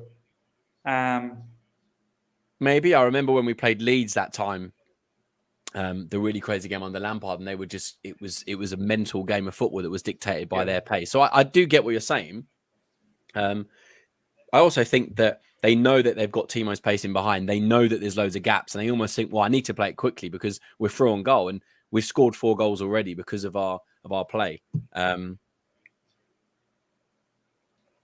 Alonso even looks like a semi-decent defender today. I don't want to overstep the mark, but no, don't overstep, bro. But no, I think, look, as much as we can read into the mentality today, the fact that we've come out with a point to prove, I don't think we can read too much into the performance because Southampton just have. I'm just looking for a confidence booster. Do you know what I mean? Yeah, exactly. The one thing I have to say, and I've said it all along, is that the set of players that we have, maybe bar a couple of them in terms of Timo Werner and Lukaku in this season specifically, this is not a bad set of players. These are not bad players. Something, whether it's tactically or whether maybe off-field dramas are getting a bit to them. These are the same lads that won the Champions League. Do you know what I mean? Like, we're not a rubbish team. Yeah. Our fundamental is we defend well, and then we try and score a 1 or 2-0 victory. We're not highly entertaining. Obviously, this game, contrary to what I've been saying, but generally speaking, we're not like your Cities and your Liverpools, but we're efficient. We're an efficient team. I think when we get more of Tuchel's signings and we get players back fit, Chilwell and James, we get a striker that's a bit more functional, unless we can, keep this hybrid Havertz continuing. Because we need a second option. We can't just, rely on Havertz every single game. We need to have another 3, 4, 5 players that, back in the glory days, and I'm not trying to compare us to the Drogba, the Lampard, the Czechs, the Coles, the Terry, but we had a core of 4, 5, 6 players that every week would drop a 7 out of 10 minimum. And we need to get to that stage again. We're not having enough players that we know are going to consistently perform. But again, that's down to the board and Tuchel when we get the new owners to kind of make that his own. Oh, Mason Mount again, bro. Saved, Mason Mount close. again. Wow. Yeah, I'm reading. Shot on target. So close. So close. The other thing, boys, Johnathan and Ishan, and the live chat as well, please notice, if you haven't yet, N'Golo Kante he's not bombing up. Yeah, a lot more N'Golo a lot Kante more discipline today. is And just when you staying spoke back. about Kante, I think so. It would be better in second half if we, uh, you know, rest Kante and bring up a Saul maybe in the middle, because we're already 4 goals up, and maybe bringing up a Saul or maybe a Jorginho just to get his confidence back. Or put him in the midfield. I wouldn't mind that at all. I wouldn't mind that. But it's interesting to see N'Golo Kante, ladies and gentlemen, not bombing up into the box, not in the wings. N'Golo Kante is staying in his zone, midfield, closer to Kovacic. Now, Oh, what a whether save again, though. yeah, huge save from the goalkeeper. Foster's couple of brilliant saves. At night 29. Everyone's saying about the haircut. I know he's a different man now, isn't he? He is a different man. Good. He's Yeah, more as you said, minutes focused about a on the time. ball and less about us brushing his hair. the same with Torres though. I don't know if you remember when he changed his hair and he had a little bit of a form Yeah, spell at uplift. Liverpool. Yeah. Not at Chelsea. I'm not talking about Chelsea Torres. Definitely not. Goodness no. I'm not talking about Chelsea Torres. Yeah, as you said, this is a good confidence booster against a side that has been there for the taking. It's almost could have been a banana skin. We're all talking about it's not going to be an easy game, but they've got nothing to play for really. They're pretty much safe in terms of their Premier League status next season. They are an open side, so it has turned out that it's really been the perfect game for Tuchel to kind of get the players to bounce back. Because wins and goals are the only things that can kind of get you back into form. Yeah, that night Torres will be remembered for his goal against Barca. Yeah, look, he won a lot of trophies at Chelsea. Played his part, I guess, but I don't think you can. It's like Werner. I mean, he's won the Champions League with us, the Super Cup. Club if he World wins Cup. things. The more you look at that corner save, by the way, it came off the defender. It was a very good save from Forster.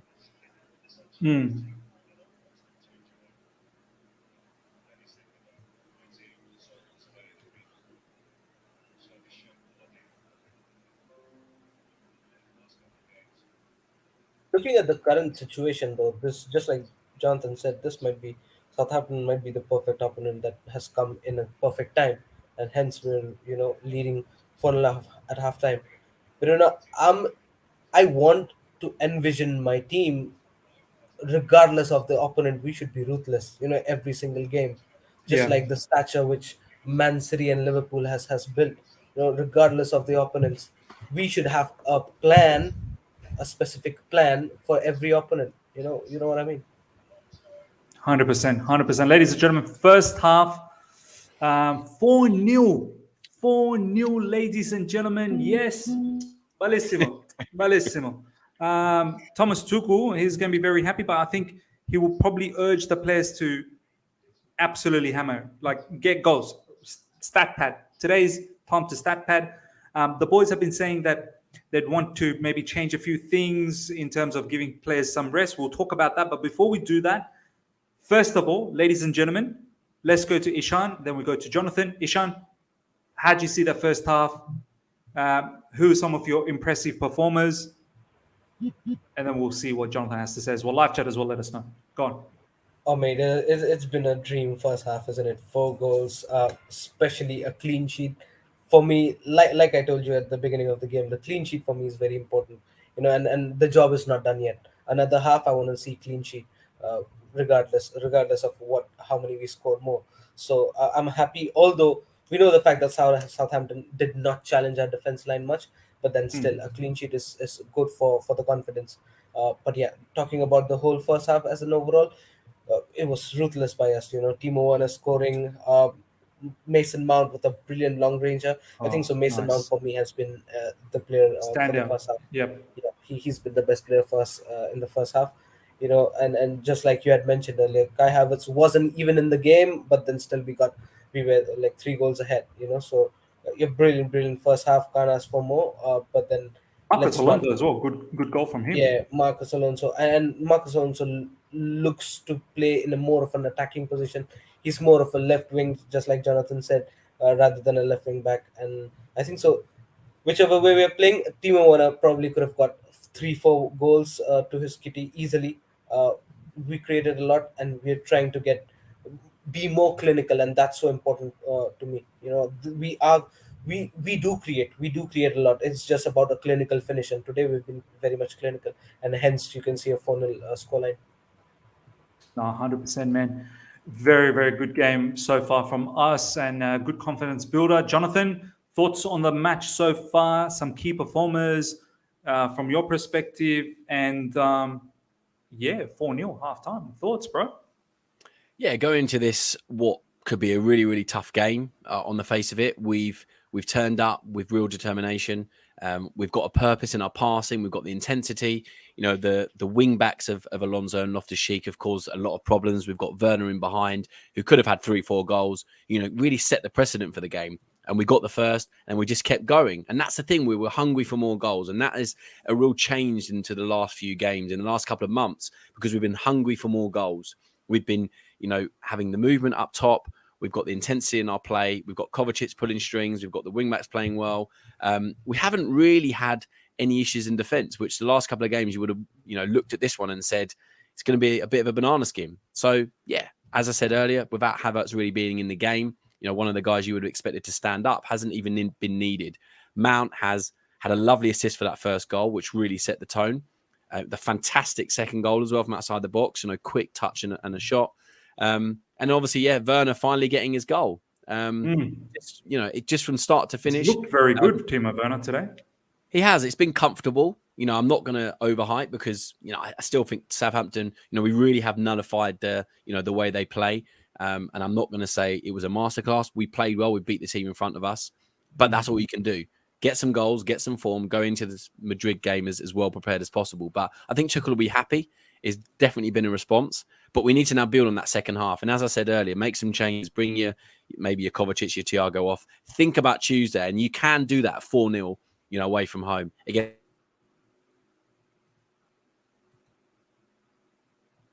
We lost Johnathan. Hopefully he comes back. He's back. Johnathan is back. Yeah, Johnathan, you're back. Yeah, go on. Where did I cut off? Mason Mount, I think you were talking about. Yeah, Mason Mount. So, you know, setting the tone with a fantastic finish. Obviously, Werner's looked really good today. But, yeah, it's all about just getting form and just getting the goals. And now it is about resting players. When you're 4-0 up away from home in a game where the opposition really hasn't tested you, you need to start thinking with one head on Tuesday because it's going to be a tough game. You can't rule out extra time. And remember, there's no away goals. Anything can happen. So we've got to have players fit and ready for the game because we look lethargic against Madrid. Completely the opposite today. And we just need to continue that and just continue in the vein that we have. That's all we can really ask for. So, yeah, very good first half. But none of us would have sat here at the start of the game and said we'd be sitting here, you know, half time, licking our lips at 4-0 going, well, job done. Oh, none of us predicted this. My man Felix is asking for bring on Harvey Vale. He's not even in the bench. No. So I'm not sure where I'm going to bring him on from. But I don't know where to bring him on from. But it's going to be difficult. Ladies and gentlemen, for me, fantastic electric first half. Intensity was brilliant. Energy was on the dot. We were pressing, counter-pressing, very close to them, winning the ball back. All the basics were spot on. And then we passed well. Mason Mount had his passing to the T. Ruben Loftus-Cheek was giving something extra on that right side in the right wing-back position. And Timo Werner should have had 4 goals on his own. How he hit the bar twice, mad. One of the times where he hit the bar, you know, Havertz scored, so at least we didn't get hurt there. But there was one time for the header, he shouldn't have missed that. Alonso getting a good goal as well. Everyone chipping in with goals, and hopefully this is a great confidence booster. I don't want us to now just settle down. I don't want us to just chill out and allow for Southampton to get a goal. Then maybe they feel confident they get a second one. I want us to go out there and absolutely maul them. Get the 5th, get the 6th, you know, really, really rack it up. This is your chance. Stat pad. If you get the opportunity to stat pad, use stat pad. And then take all of that energy to Real Madrid. I think if we sat here, both Ishan, Johnathan, and myself, if we were to say that, guys, you get to go to Real Madrid off the back of a 6-0 thumping or a 7-0 thumping, we'd take it. we'd take it because none of us expected this. Ishan, would you really change much at halftime, or do you want to wait till 55th, 60th minute and then bring on Pulisic, Ziyech, perhaps a Jorginho, just to give them a bit of confidence as well? Everyone's getting the confidence. Maybe those boys get the confidence as well. I think so. The players who are critical for us for the Madrid game at Bernabeu, I think so I would change them first. You know what I mean? Maybe an N'Golo Kante, I think so. We can bring up a Jorginho to get his confidence back, or maybe a Saul if you want to mention him, just to get some game time. You know, that's one option. Maybe take off Thiago Silva. I think so. He's another important player for us. You know, for the Madrid game, bring in a Chalobah. So now, since we are 4-0 up and halftime, job is probably done. I think so. We'll have to think from the perspective of the Bernabeu game and have to make changes. Likewise, you know, maybe give some rest for Kai Havertz, you know, and bring in Pulisic. That also would make some sense. So yeah, I think so. From the next Madrid game that we are having, I think so we'll have to think from that perspective and make changes. So these are the three changes that I'd make, and rest maybe if Ziyech also comes in later on. No, fair enough, man. Fair enough. Yeah, it's a good time to allow other players to get some confidence as well, and give some rest, and really be raging like a raging bull against Real Madrid. 2-0 behind. We got to go out there and we got to turn this around. So maybe allow some of these players to have an early night, and then we take it from there. Valen, thank you so much for the super chat. Werner should not start against Madrid. They will sit low, block, and defend. Werner isn't going to dribble and beat your man. At most, Werner strike, Kai right wing. I agree with this, because let's not fall into the trap. Madrid ain't going to play like this. Madrid's not going to be allowing to be that open the way Southampton has been. So it will be different. We will need a different type of flavor. They are 2 ahead. They don't need to do anything, to be honest. They will want us. They'll be like, you are the one forced the game on us. Let's see what you can bring to us. And then they'll look for counters. So it'll be a different scenario. I get that. I absolutely get that.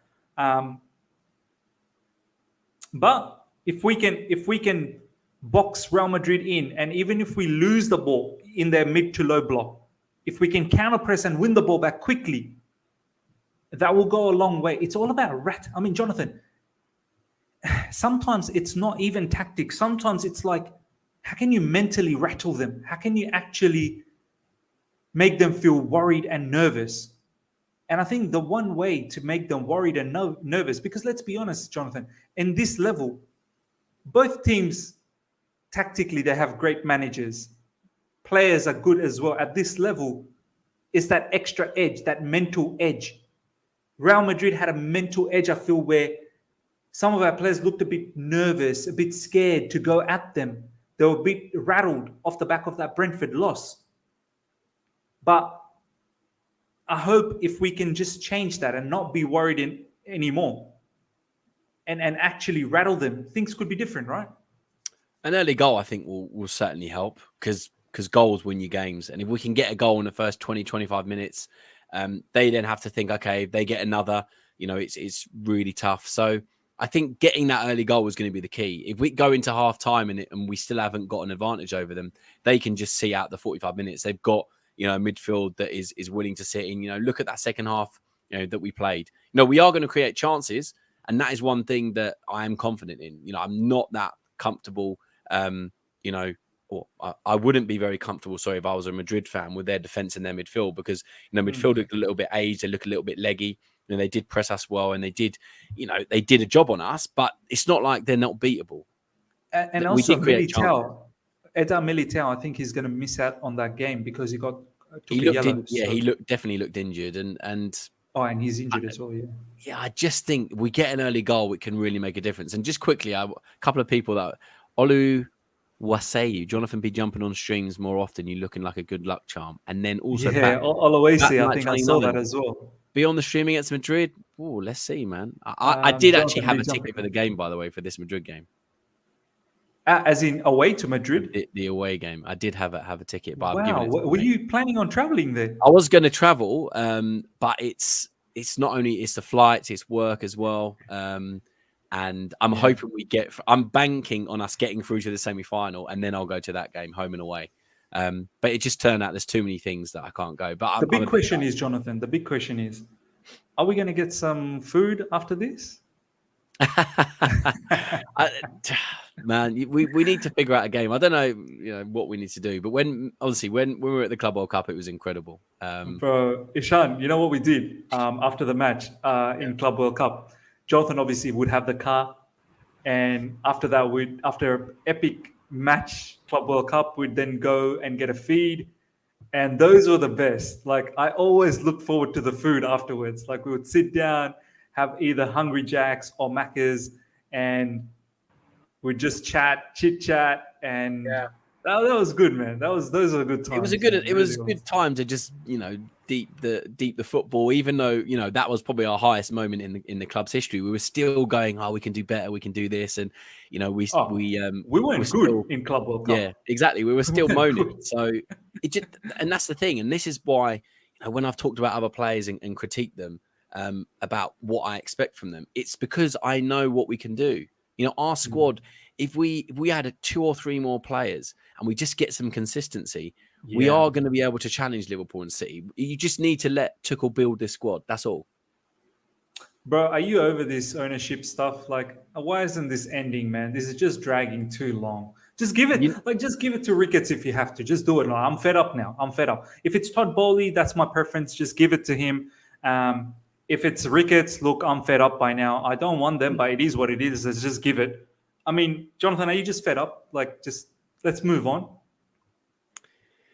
Yeah, I'll be honest with you. I mean, I haven't talked too much on the ownership from the start, just because it is what it is. I know a lot of people have been anti-Ricketts, and I've obviously seen Miz talk about it. And a lot of people have made some very good points. I just feel like that the government and the Rain Group are going to choose the bid that they think is the best.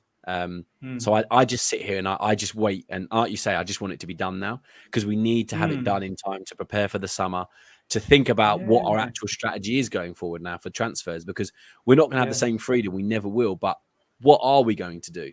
Are we going to be able to buy players? Are we going to get rid of some of the ones in our squad? Because we do need to thin our squad. There's a lot of heavy. By the way, Pulisic is on. Pulisic is on. Yeah, I did see that in the comments. That's an interesting one. I mean, be interested to see who he comes on for. But Werner's on the pitch, so must be Mount Havertz. Probably Havertz. I'd say it's probably Havertz. But to be fair, I don't blame him. Havertz is as much as I want him to score more in my fantasy team. I've got him in my fantasy, my captain as well, man. Oh, well, to be fair, at least he's got a goal and a clean sheet. Well, no, he wouldn't get a clean sheet. He wouldn't get the clean sheet. Yeah. Damn it. Anyway, at least he got the goal. I think, look, it's as I said at halftime, great to bring on a player like Pulisic in this game to get some confidence. But yeah, in terms of like what we do going forward, it's the same with anything. You just need clarity. If everyone's got clarity and everyone knows what's happening, it's a lot easier to build, because we would have had a lot of transfers on our radar. What's going to happen to Granovsky as well? The person who's been behind so many deals. There's a lot to think about, but I think that's why Tuchel just needs to get the club and the players to just focus on the task at hand. And that task at hand is to finish as well as we can this season and stop thinking about next season and the ownership, because the only thing we can control is, the players and the manager, is what's on the pitch. And maybe we just 100%. Let that get to us in the last couple of games. I don't know. But it was just, really out of sort performances to go and watch 7 goals go past us in 2 games. It wasn't fun watching. And it's very uncharacteristic as well. One thing we do is, under Thomas Tuchel, we know how to defend. That's one thing we know how to do. We may not be clinical when it comes to attack, but we do know how to defend as a unit. And it was very uncharacteristic to ship 7 goals at home as well. And it seems like it doesn't even matter if we play at Stamford Bridge these days. Valen, thank you so much for the super chat. Reece James, left wing back. Ruben Loftus-Cheek, right wing back, Madrid. Their ball progression key. Yeah, you could be onto something. I mean, would it be that bad to have perhaps Ruben Loftus-Cheek as a left wing back, maybe. I don't mind. I don't mind. Maybe we go this way. Maybe Ruben Loftus-Cheek as right wing back because he's playing as a right midfielder or a right winger, and Ruben Loftus-Cheek could be that inverted player, could be an inverted left wing back. So we'll see. But bottom line, we will need to open them up. We need to score. We have to score 2. Shubra is saying Ruben versus Vinicius. See, that's something we need to think about as well. It's not as clear cut. Ruben versus Vinicius, we have to think about threat. Valen, again, thank you so much for the super chat. Werner, last Prem goal was against Southampton. There you go. He does like Southampton. Pulisic on, ladies and gentlemen. Obviously, we've started second half. Havertz off. Yeah, and Havertz deserves a bit of break. He does. He does deserve a bit of break. I mean, boys, would you start classifying Havertz in the run for... I'll go to you, Ishan, first. Would you start classifying Havertz as one of the players in terms of Chelsea Player of the Year? Like, I would have to start putting him there. He's since January or since Club World Cup, he's been playing quite frequently and he's been scoring, assisting. And I know a lot of people will say, "But what about the first half of the season?" Means I get that. But his impact, Ishan, would you say now one of the contenders of Chelsea Player of the Year? Yeah, it is. I think so. Well, to be very honest, if you talk about a player of this season, I think so. I would, biasly pick defenders for it. I think so because we've been defensively more rigid for the majority part of the season. But then, if you have to pick one in terms of attackers, definitely Kai Havertz has to be the one. We've seen not just patches, but there is a consistency in his performance, and the display also is there in terms of goals. Earlier it was just his commitment that we used to see, but now it has turned out into goals, and that's really good to see because it's really important for him as well. They're open again. It's been 5. And that is 5. Confirmed 5. That is 5, ladies and gentlemen. Timo Werner. Again. Oh my second goal. Another. But that was ridiculous defending. You guys will see. That was, I don't even know if I should be celebrating that. That was like, that's kindergarten defending, man. It was a lovely ball to Alonso. I can't remember who it was. And then Alonso slipped it to Kante. Kante then found Timo, and Timo slotted it in. That was mad defense, but that was... Wow, Kante was going for the chip. It was a Mount Kante was going for the chip, Alonso. actually. Mount I thought Alonso, Kante actually passed to Kante's Timo. in. Kante was going for the chip. I don't quite know what Forster was doing there, by the way. But, boys... That's Real's not going to defend like this. Like, let's be honest. That's That's mad defense, man. For the first 3 goals, I was so happy that we're doing something. The last 2 goals, it's like nah. These guys are not in the right frame of mind when it comes to Southampton. I mean, I'm loving it. Don't get me wrong. I'm loving 5. I want to see 6, 7, but that's child's play defense, man. That's not. When you see Kante go for a chip, you should know that they are not in a good place. Yeah, they're not in a good place.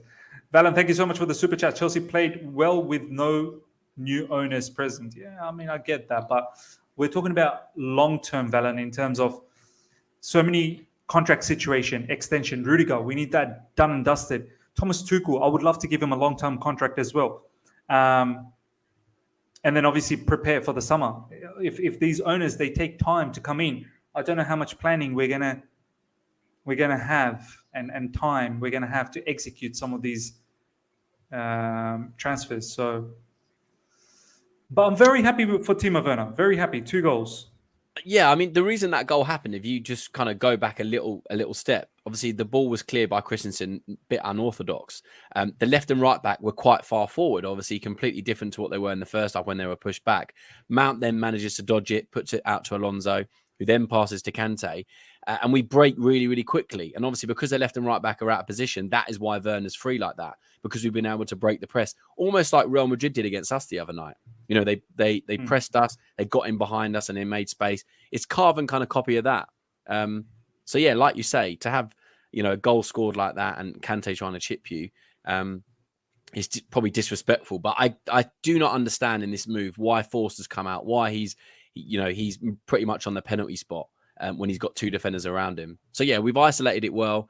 It's good play, but like you say, we can't really celebrate because it's just easy now. And Werner has to look for the hat trick.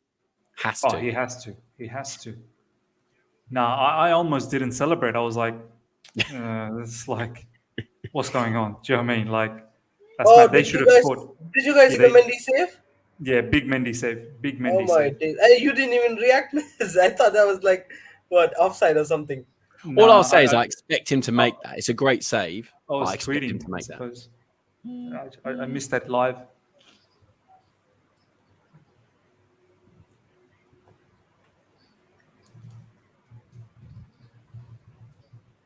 It's almost put your feet up, Weather, isn't it? Really, This one move which Southampton made, I think so. This is something which we're going to see a lot from Vinicius Junior against Real Madrid, and this is where we need to be very careful of. Yeah. I found it very strange how off the back of that Real Madrid game, so many fans all of a sudden started saying, Mendy now needs to be dropped. Mendy this, Mendy that. Bring Kepa back. Like, Mendy is Chelsea's number one goalkeeper, man. I mean, let's be real about this. Yeah, he has been a bit dodgy, but I mean, are we forgetting what he did against Liverpool, against Carabao in the Carabao Cup? And also, I remember Johnathan and I, we were there in Club World Cup in the final. Mendy made some big saves against Palmeiras. But also, and I think Kepa too. People want him to be dropped because of his distribution. They want him to be dropped because of one mistake. Kepa's distribution is not that much better. But also, it's because our defence has been putting so much pressure on Mendy recently. Kepa has not got the same mentality. So I don't get that one at all. I do not get that. 100%. They seem to want to get a goal today, Southampton. I think they'll be happy when they score a goal because they're still what a save! Still committing so many. And it's a goal. Mason Mount, second. It's a goal to us. Oh my goodness. But big save first. Timo again. Timo should have had 6, man. Timo again, right? He alone could have got 6 today. I think it was Timo's shot that was saved, and then Mason came in with a rebound. Oh my days. Poor Timo every time. I'm pretty sure that was Timo. Let me have a look again. I'm pretty sure it was Timo. But there we go. Mason gets a second. Well, the boys are not even celebrating anymore. Like, they're like... I'm a little bit behind you, to be fair. I mean, it's a good play from Kovacic. I think nice so. It ball was from Rudiger. Pulisic who should have scored miss initially. Alonso puts in a cross. Yeah.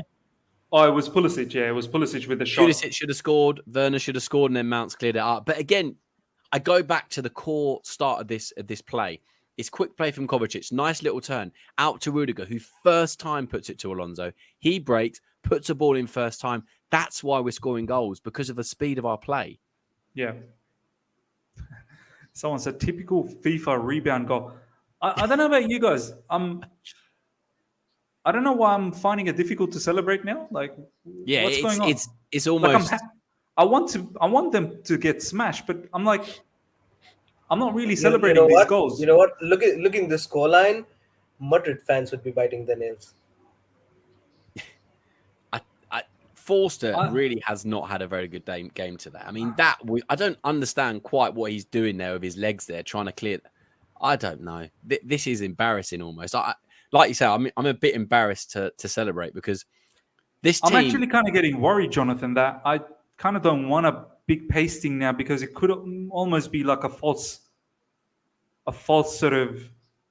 I think we just need to get as many goals as possible because you never know with the top 4 goal difference. You never know. Enough. But I just hope these players don't think that Real Madrid's going to open their legs like that. Yeah, I think Tuchel is an honest manager, someone who's going to keep them grounded. I think he wanted a reaction today. I don't think he expected this reaction, but we also didn't expect Southampton to be so open. And Forster has, I'm sorry, he should have done a lot better for these, these 2 goals in this half at least. As I say, Real Madrid are not going to be this easy. I don't think we're going to get overexcited, hopefully, with this result. That's exactly why. Do you know what I'm saying, Johnathan? Like, I just hope that our players don't go against Real Madrid gun-ho, be very open and get done in the counter. Yeah. The thing Like, is, Alonso's making some nice runs today. Mount, just in the phase of play, should have passed it a bit earlier to Alonso there. But we just look like a rout. Look at this Seeing comment from Pat in Knight. that very run, Johnathan, I think so. The way we got confused now after the ball was gone to Pulisic, we had no option. Because what happened is we got crowded, we got pressed, and as soon as we don't have space, that's when we get a little bit on edge. But having Pulisic as a false nine against these two centre backs is quite difficult. You almost don't want a false nine. You just want like a Liverpool City style. You want kind of Mount, Werner, and Pulisic to just constantly change positions. Because if you fix someone against the back two, it's not going to work. Yeah, but I think so. You hit the nail on the head, Johnathan, when you said the Mount pass earlier to Alonso would have opened a lot more doors for chance creation. Since he didn't do that, we got just confined to one option with Pulisic. Yeah, and that's what we've been doing well in this game. We've been doing the quick balls in behind. And, when an opponent has on either their first touch they pass or the second touch, it doesn't allow you to settle. It doesn't allow you to get back into position. It doesn't allow them to kind of get behind the ball. And that's what Madrid were allowed to do so often on Wednesday night. They were just allowed, so much time and space to just get back into position. I It is an exhibition, though. I'm loving it. I can't lie. I'm loving the scoreline, but at the same time, I'm now thinking, I hope these players, they understand that Real Madrid will be very, very difficult, and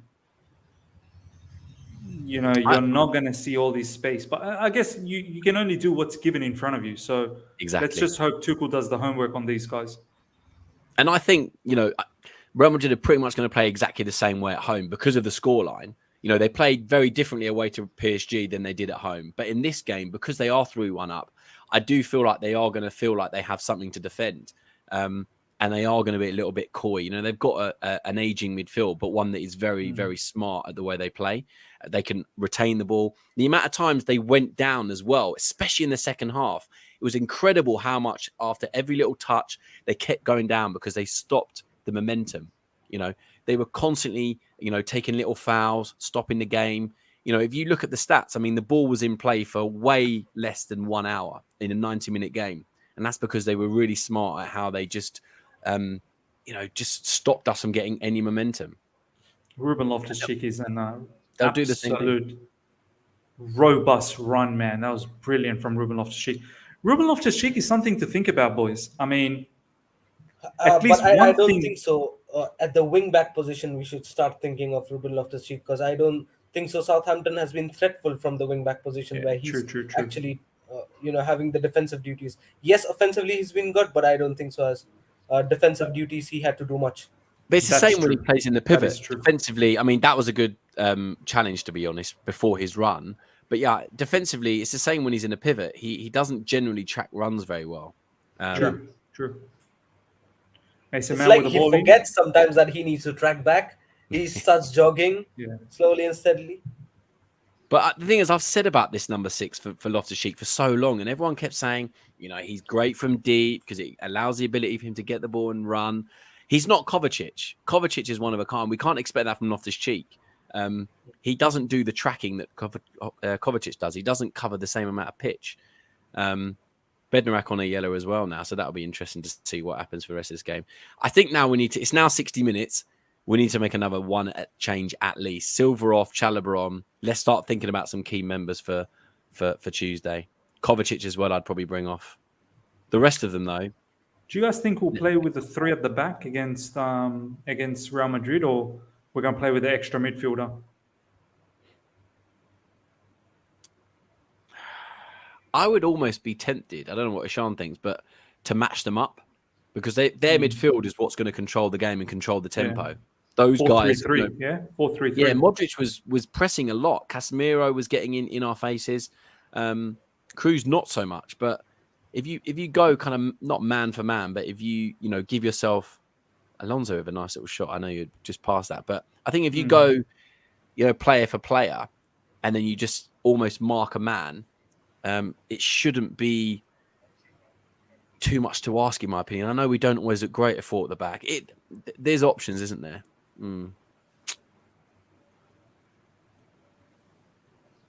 Nishal actually offered me a ticket for this game, by the way, and I said, I'm a bit busy.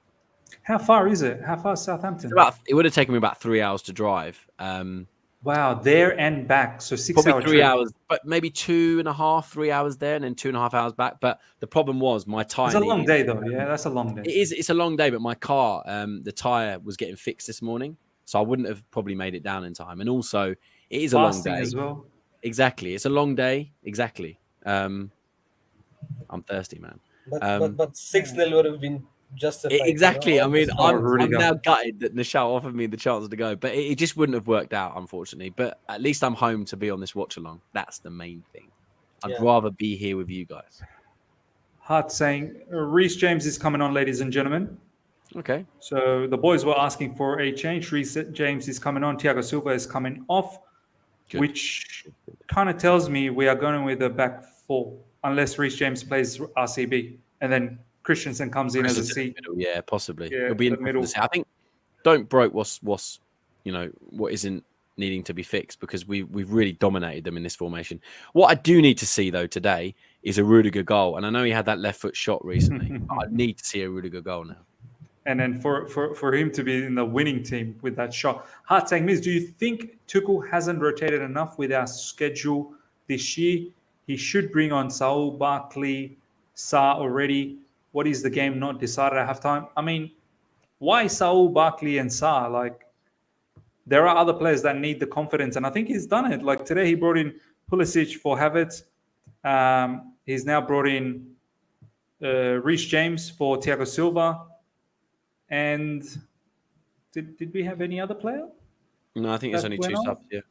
Yeah. So look, a third one will probably happen very soon. There's no need for Barkley. I said to start Saul because I wasn't sure how Kante was gonna. I was a bit iffy about Kante. So both Ishan and I, we said let's have Saul start next to Kovacic. But Barkley and Sarr, we didn't really even think about. And why should they get minutes? Like, there are other players that need minutes in terms of, as we said, like, Ziyech is probably going to be one who might get that opportunity. Reece James has come on, and Pulisic. So, yeah, it's far more important to give those players confidence. Ralph is saying he can never make everyone happy. Exactly. It's very difficult to make everyone happy. Wasn't this a bold move, though, playing Loftus-Cheek at the right wing back? Very bold. And I don't think it was his plan. Yeah, I don't think it was his plan. The thing is, Miz, we before this match, I think so. We were in such a critical situation where a loss from here would have really gone upside down for Thomas Tuchel. 100. You know what I mean? Would have 100. been adverse for him. Because if you put up a lineup where maybe majority of the fan base disagrees with, which does not sort of make sense. But then if you again lose, it's like adding fuel to fire. 100%. That's why I said in the preview, my title, the title that we had, Ishan, was Chelsea must win. There's no 2 ways about it. Chelsea must win. That's it. Guess what? It's a hell of a big win, man. Come on, ladies and gentlemen. Bat Knight saying smash the like button. Get those likes up to 100. Let's achieve 100 likes, which is going to be brilliant, as always. Likes are what drives the growth, ladies and gentlemen. If you enjoy this channel and you enjoy the interaction, make sure you do that. Sai Krishna as well. Like it up, people. Shubha Tony bullied Tina. Absolutely bullied him. Oh, look at Kovacic. Weaving through. Oh, almost. Now Kante. I'm going to have to talk about Kante's role. I really enjoyed what Kante has done. Besides, obviously, that chipped sort of shot, he found himself up front, which is fine. But predominantly, he has been sticking deeper today, which I think has been beneficial for us. And again, against Real Madrid, I want him to stay deeper. I want him to take care of anything that comes through the middle in the counter attack. I don't want to see him as high into the box. Maybe once, twice, not like frequently, because it just isolates everyone else in the midfield and defense.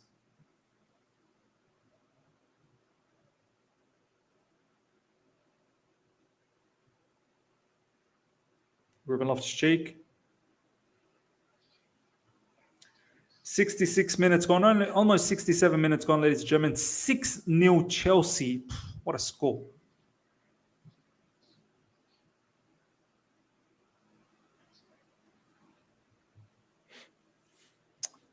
Abel John, just to go off topic a bit, Miz, I think you were right. Lamps is not looking like a good manager.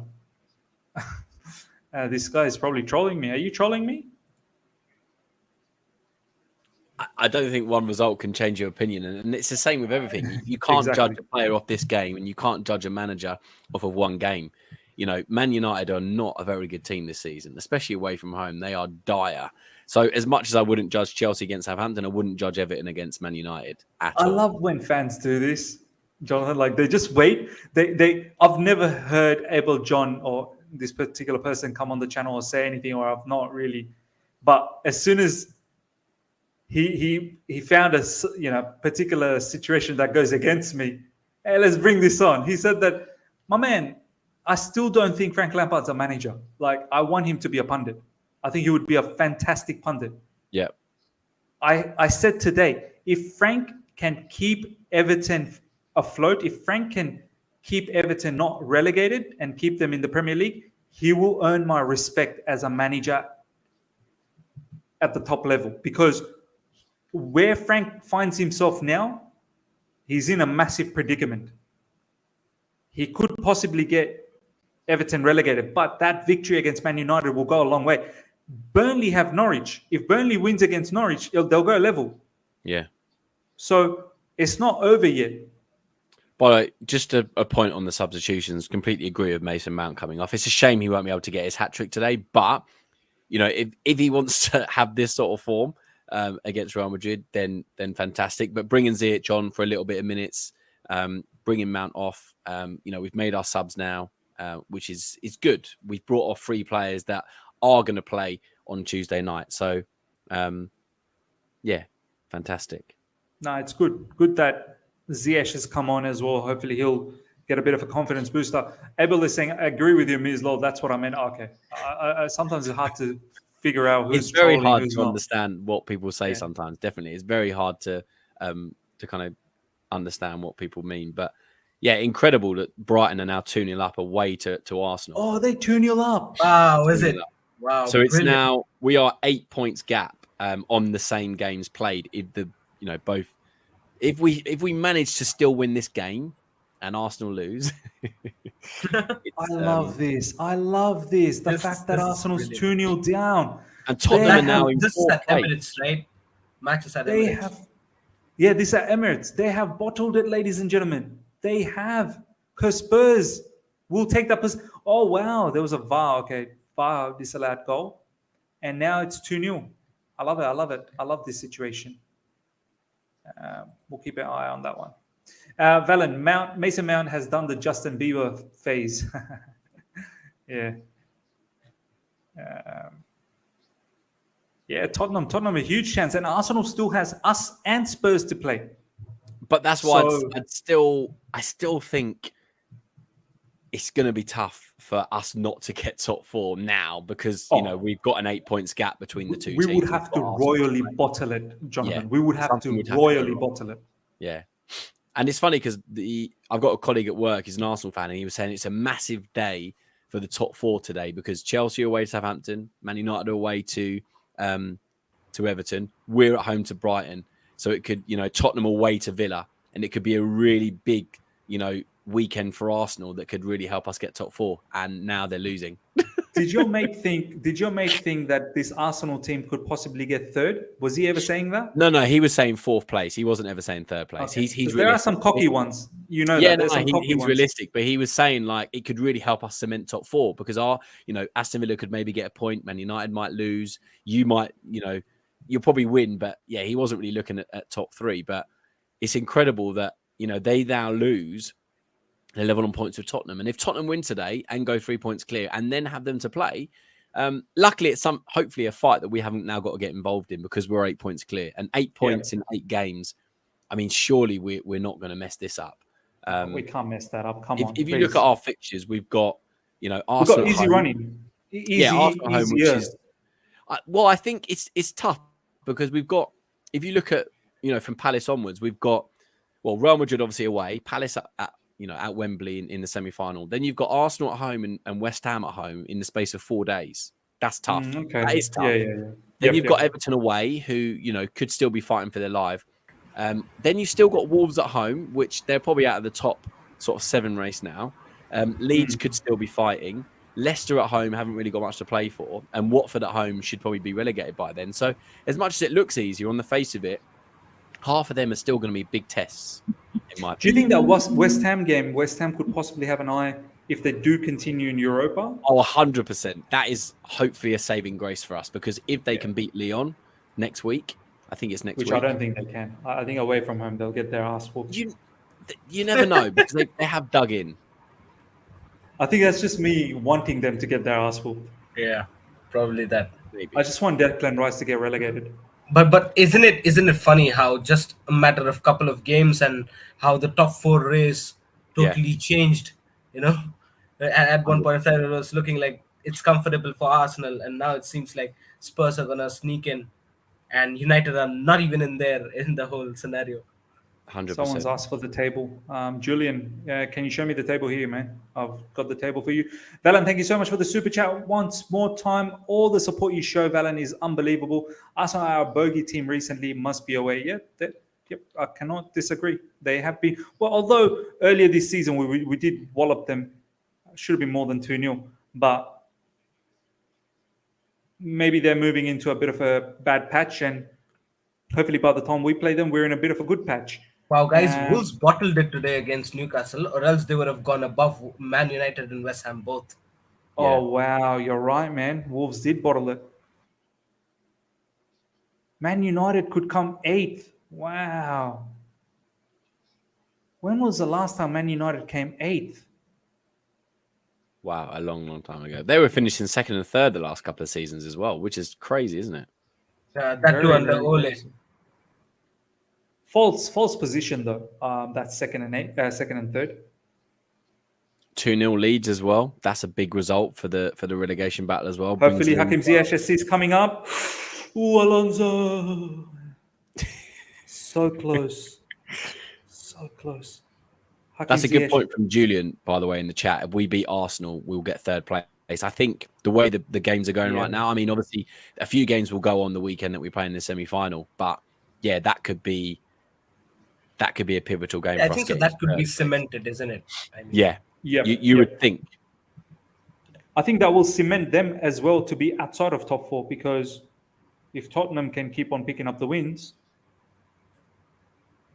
By the way, watch out for this Tottenham team next season. Antonio Conte must be taken seriously next season. Yeah, I think so.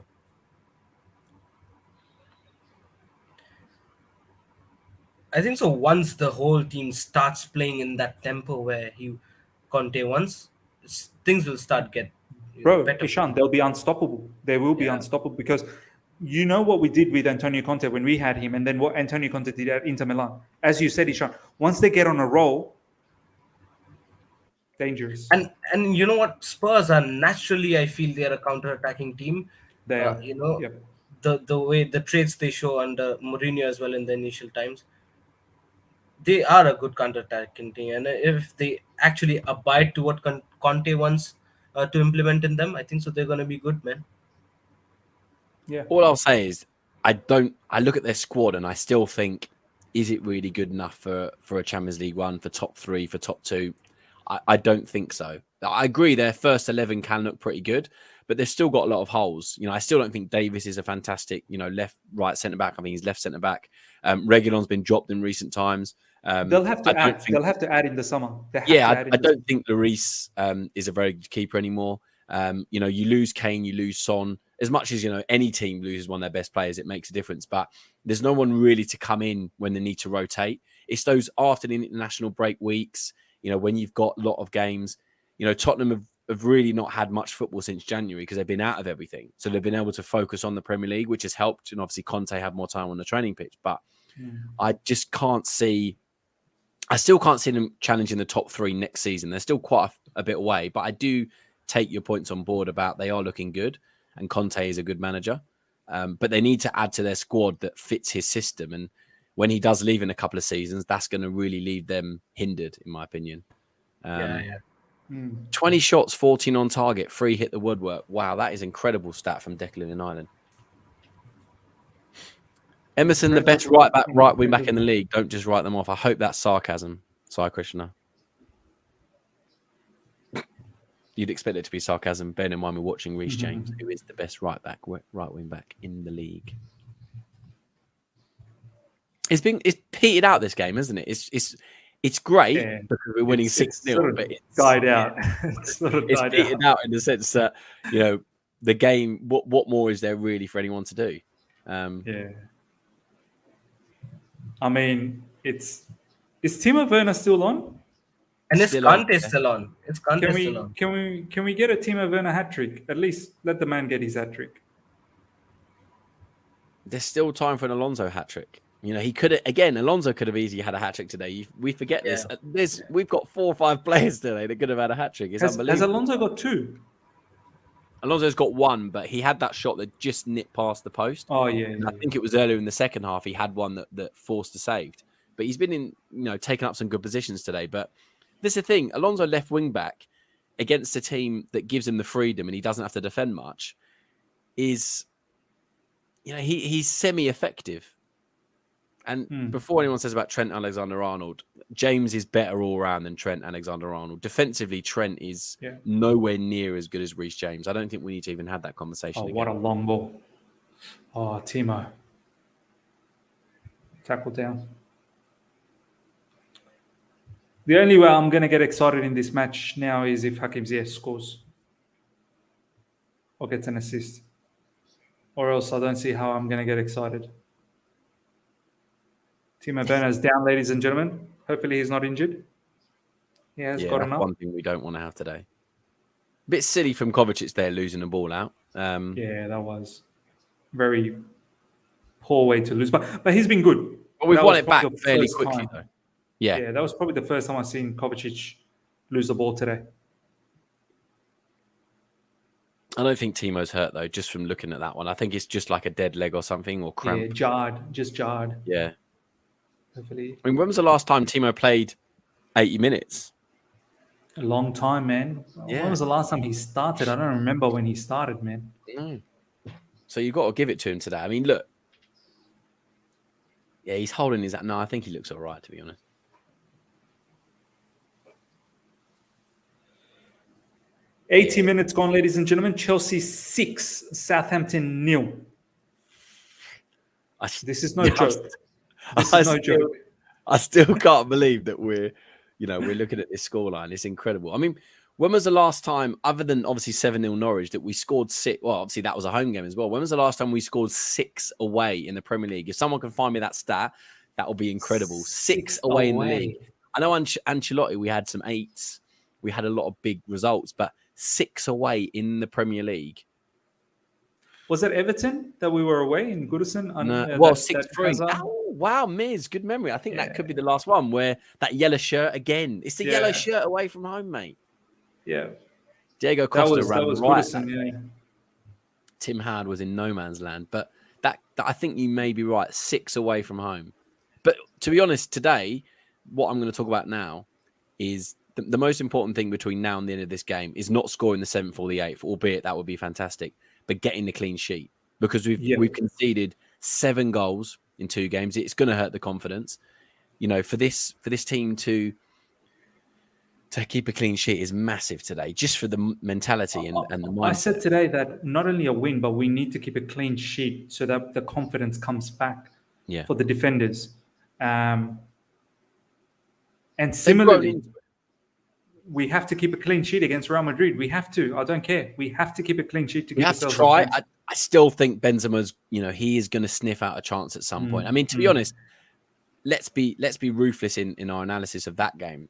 Benzema could have got 5 goals at least against There was one that with his left foot when he was 1v1, he should have finished that. How did he miss that? There was a header as well. He gets 2 unbelievable headers, then he misses that. Yeah. He had 5 great chances, and at home, Vinicius hit the bar as well. Vinicius hit the bar, remember? Well, it's good to see some of the comments just trying to keep it diverse. I think, it's we as much as we could have got a second and a third goal against Real Madrid, I think we certainly got away with a 3-1 because the way we defended was pretty shocking throughout. Yeah. So we could be looking at a much worse scoreline. No, 100. So, Christian, Miz, this is getting boring now. Miz and Johnathan, what are your respective favorite gum? Well, I've got this at the moment, which is extra and it's strawberry flavor. But I do mix things up. Strawberry, sometimes peppermint, sometimes lemon. There is a lemon flavor as well. My favorite.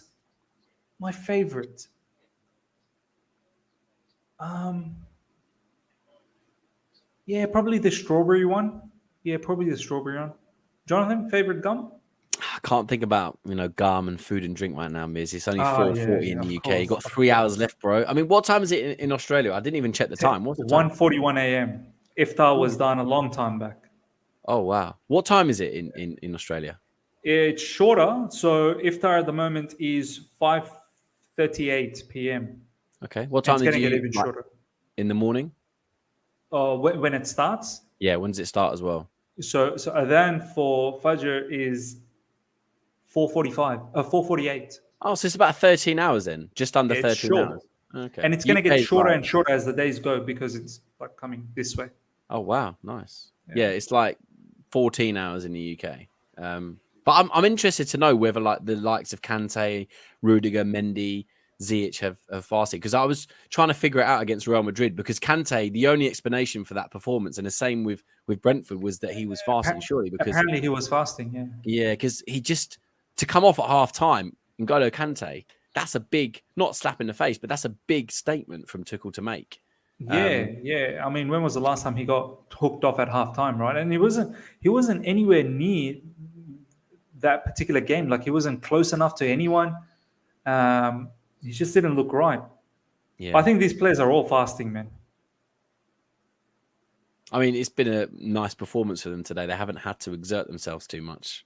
We were talking about clean sheet, and as much as wanting another goal, we have petered out. That shot from Pulisic was awful. I don't quite know what he was trying to do there. I mean, we really could have got 7 or 8 here, but it's just nice to see the fact that we've got a comfortable victory, because I was not expecting this to begin with. When we came into this game, but let's talk about something else. And in terms of the game, favorite goal today from you guys? Your favorite goal? Because we've seen 6. It's a Mason lot. Mount. I was going to say the same. Yeah. No, but you know what, Miz? Yeah. I think I'm edging towards Werner's goal, where he went around the where he ran past, like he used his Turbo Timo, yeah. I'm trying to think of what was the goal that we worked the ball really well from back to front. And it ended up in the one that Ruben Loftus-Cheek found that cross. Yeah. And Mason Mount then passed it on to Alonso, and then Alonso with a shot. That was the first goal. I'd say that's probably my favorite goal, because we worked it so well, and the ball into Mount, for him to have the awareness, because I've been talking about him not having his head up enough, and for Alonso, that was just classic Alonso, which we haven't seen for quite a while. Arsenal at home's coming up, and he loves a goal against Arsenal. He loves a goal against Tottenham. So you never know. Let's just play him the games that he likes and just bench him. In a game like this, when it's open and he doesn't have the defensive responsibility, it does make sense. Like as a left wing back, like I'm not saying he has to be in the squad next season, but if he is in the squad and we have this system available against these kind of teams that are going to come onto us and going to leave us space in behind, yeah. So I'll probably go with that goal. Man of the match. Oof. That's a good one, actually. Timo will That's come a miss. in. That's a miss. That's a miss. Yeah, Mason definitely, but Timo will be there because he's been all over the field today. He's actually played really well. He should have scored 6 himself. So from that perspective, you have to say, has it been sums up clinical? Timo Werner as a whole, isn't it? I mean, Yeah. he could have got 6. But you know what, Ishan? Maybe that's the ratio for him, right? Like you have to set up 6 to get 2. Yeah. Well, still 33%. I mean, if you look at people's shot conversion rates in the Premier League, it's like Ronaldo's is even like 15, 17% or something. Yeah, Salah is like about 25 or something. Yeah, so yeah, I think that would. What I can say is, it's been a suitable game for Werner in terms of the opposition. He's completely had his best game of the season, probably one of his best games in a Chelsea shirt. He's completely dominated this back line. He's just been everywhere. They haven't been able to cope with his pace. But yeah, I think Mount would just sneak it, with the positions he's taken up, with his head being up. That's what I've been moaning about recently. He's been too much.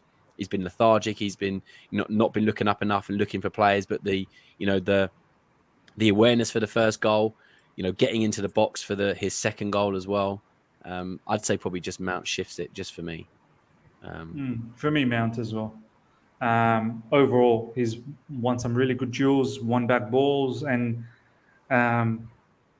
pressing, being a major component as a team. Good passing, vision, goal, assist, 2 goals and assist. It's been a complete package. It's not just been goal and assist and he did nothing else. It's been exactly what we've needed as well. We've been exactly what we needed. Yeah. This last few minutes has been kind of how Madrid will set up. Very difficult to break down, not much space in behind. And that's why we've started to struggle, because they've been a little bit more shored up. They've been a little bit more smart. Yeah, isn't it like we don't have, again, I mean, we don't have answers to the questions. How do we break? How do we create more? How do we get the next goal? We don't have answer to that question. Yeah, we do need to start fighting, but we just need the players to take up the positions. If you've got a left and right side that are in tandem, I know I constantly go back to Man City and Liverpool that always have 1 or 2 players going in behind, breaking lines, getting in those gaps between left and left back and centre back, and that's what Real Madrid did well. Vinicius just sneaked in between in that gap. Benzema just evaded all of our centre backs, and that's what we need to be a little bit more smarter with. Just having players that aren't fixed in their position. Absolutely, man. Absolutely.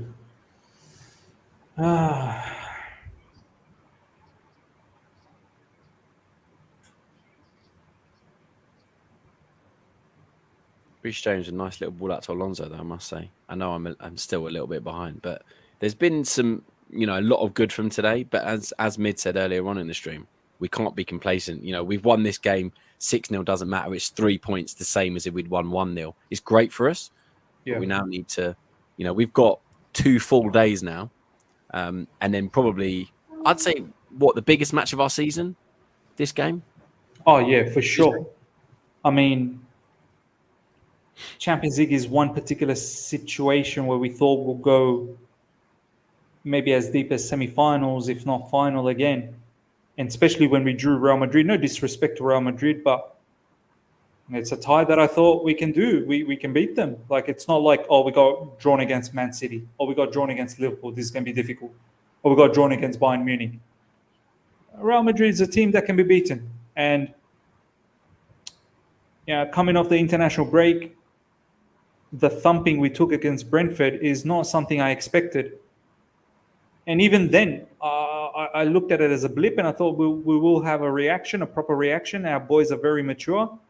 We are, reigning European champions, world champions. We're going to show Real Madrid give them a decent performance, defend well, and maybe squeeze in a 1-0, 2-0 victory.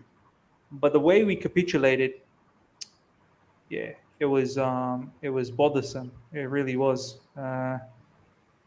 And now I'm extremely happy. I really am. But I hope Thomas Tuchel, because the way the second half sort of died off, which, okay, it's fine. I get that because, there's no need for it. I understand. But I truly now hope that they realize they need to go to the Bernabeu with absolute fire, with absolute. I think so. The point you're Energy. wanting to make, Miss, is us not getting overconfident. I think so. That's Overconfident and complacent as well, Ishan.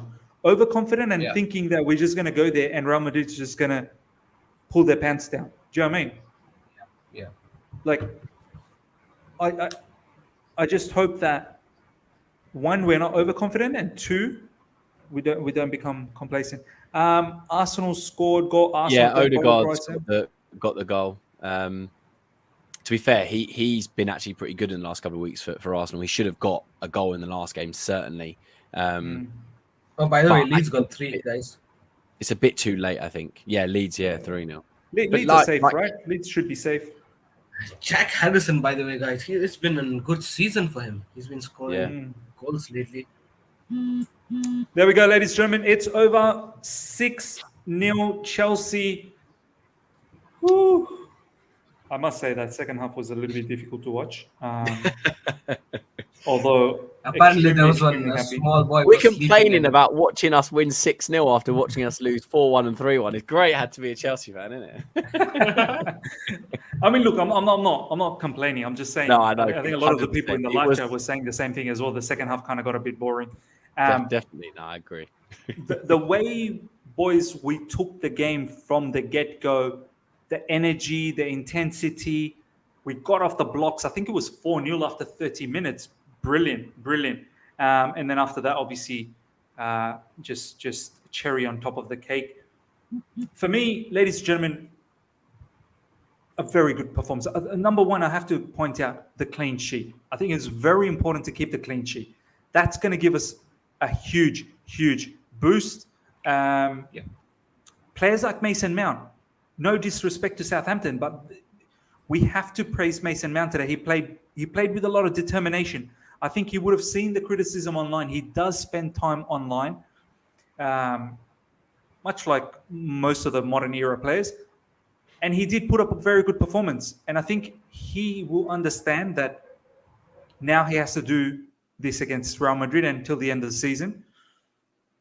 Very good performance from Timo Werner, someone who doesn't get enough starts. So he made a statement that maybe he can provide something on a different sort of situation when the defense is high from the opposition. Kai Havertz gets a goal, gets a rest, half-time, brilliant. Ruben Loftus-Cheek showed something different on that right wing-back position. It is not going to be the same against Vinicius, no doubt about that, because Southampton were pinged back. They were so open with their fullbacks. Kante, special mention. I think he was very disciplined, just staying deep predominantly, making sure we don't get done in midfield. Kovacic, outstanding, bar one maybe mistake. Alonso as well from the left side, providing some really good attacking impetus, and defensively was very tidy. All up, good performance. Now this is how you want to move into Real Madrid. I mean, Johnathan, thoughts, bro? Yeah, it was as you said, a very good performance, but it was a team that was there for the taking, set up in an attacking way that allowed us the space and the time to flourish. Great performance from Werner, from Mount. Alonso had the the walk in the park today. It was a field day for him at left wing back. Loftus-Cheek did really well, especially in the first half, and he really provided the impetus on the right hand side for the first couple of goals. He was really heavily involved in. As you said, Kante a little bit deeper. Kovacic pulling the strings. Mount was just really, really good today from start to finish when he was on the pitch for that 60, 70 minutes he was on the pitch, getting his head up, bringing intensity to his game and getting into the box. He had that real Lampard performance today because he scored that fantastic goal from outside the box, and then for his second goal, he's there for the tap in. And Lampard did that so often. I go back to when he scored away to Villa, his record-breaking goals, the one that equaled and the one that won it against Villa. He scored a goal from outside the box, and then he scored a little tap in from across. And little things like that. Mount just passing was very Lampard-esque as well, actually. Yeah, and as I said, the intensity was there. I've been critical of him recently, as I've said quite a few times in this stream, and it's because I can see performances like this today come more often if he just gets his head down and just brings that intensity to his game. So yeah, really, really happy. Great to get a clean sheet, like Miz said, but we can't look too much into this game because it was, a Southampton side that's lost 9-0 twice under this manager. The 6-0 today probably could have been 9 or 10. It hasn't flattered us, this one. We fully deserved it, but it's going to be a lot harder on Tuesday night. And we need to take the confidence from the clean sheet, the confidence from the goals, and just make sure that, we keep that level of intensity that we had for the first half, throughout at the Bernabeu. It's going to be a tough game that we will need to get an early goal if we've got a chance. So, yeah, win, job done. Didn't expect this at the start of the day, so I'm very, very happy. No, 100%. Ishan, thoughts on how you saw the match and how you feel now moving into the Real Madrid game? It's funny, isn't it, how at the beginning of the match we were like, man, this is the most important game of the season and there's a must-win tagline put up by Miz on his thumbnails as well. And now it's like a freaking 6-0 win, and it's like, well, let's not be too happy. Let's not get carried away. It was just a Southampton blunder. But then, yeah, listen, a win is a win. We'll take it. Definitely. I think so. The pointers that we carry forward towards Santiago Bernabeu is the goals, the clinicality, and the confidence. The overall confidence, especially the clean sheet that we had. 6-0. It's good. Scoring more is the merrier, definitely. But having a clean sheet is a better boost for us in terms of the way we were leaking goals, left, right, and center for the past couple of games. Definitely, we needed this one. We needed goals. We got goals. We needed a clean sheet. We got a clean sheet, and also some performances by the individuals where we expected them to improve. Definitely, it came down positively. Mason Mount, a very, very good game, man of the match performance.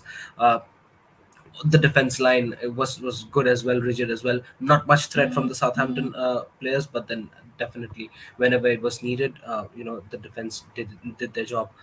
Marcus Alonso, a brilliant comeback game as well. Timo Werner, good couple of goals, could have gone 6 goals alone today. But yeah, a brilliant game. You don't get to see us score 6 often, but then let's enjoy this one.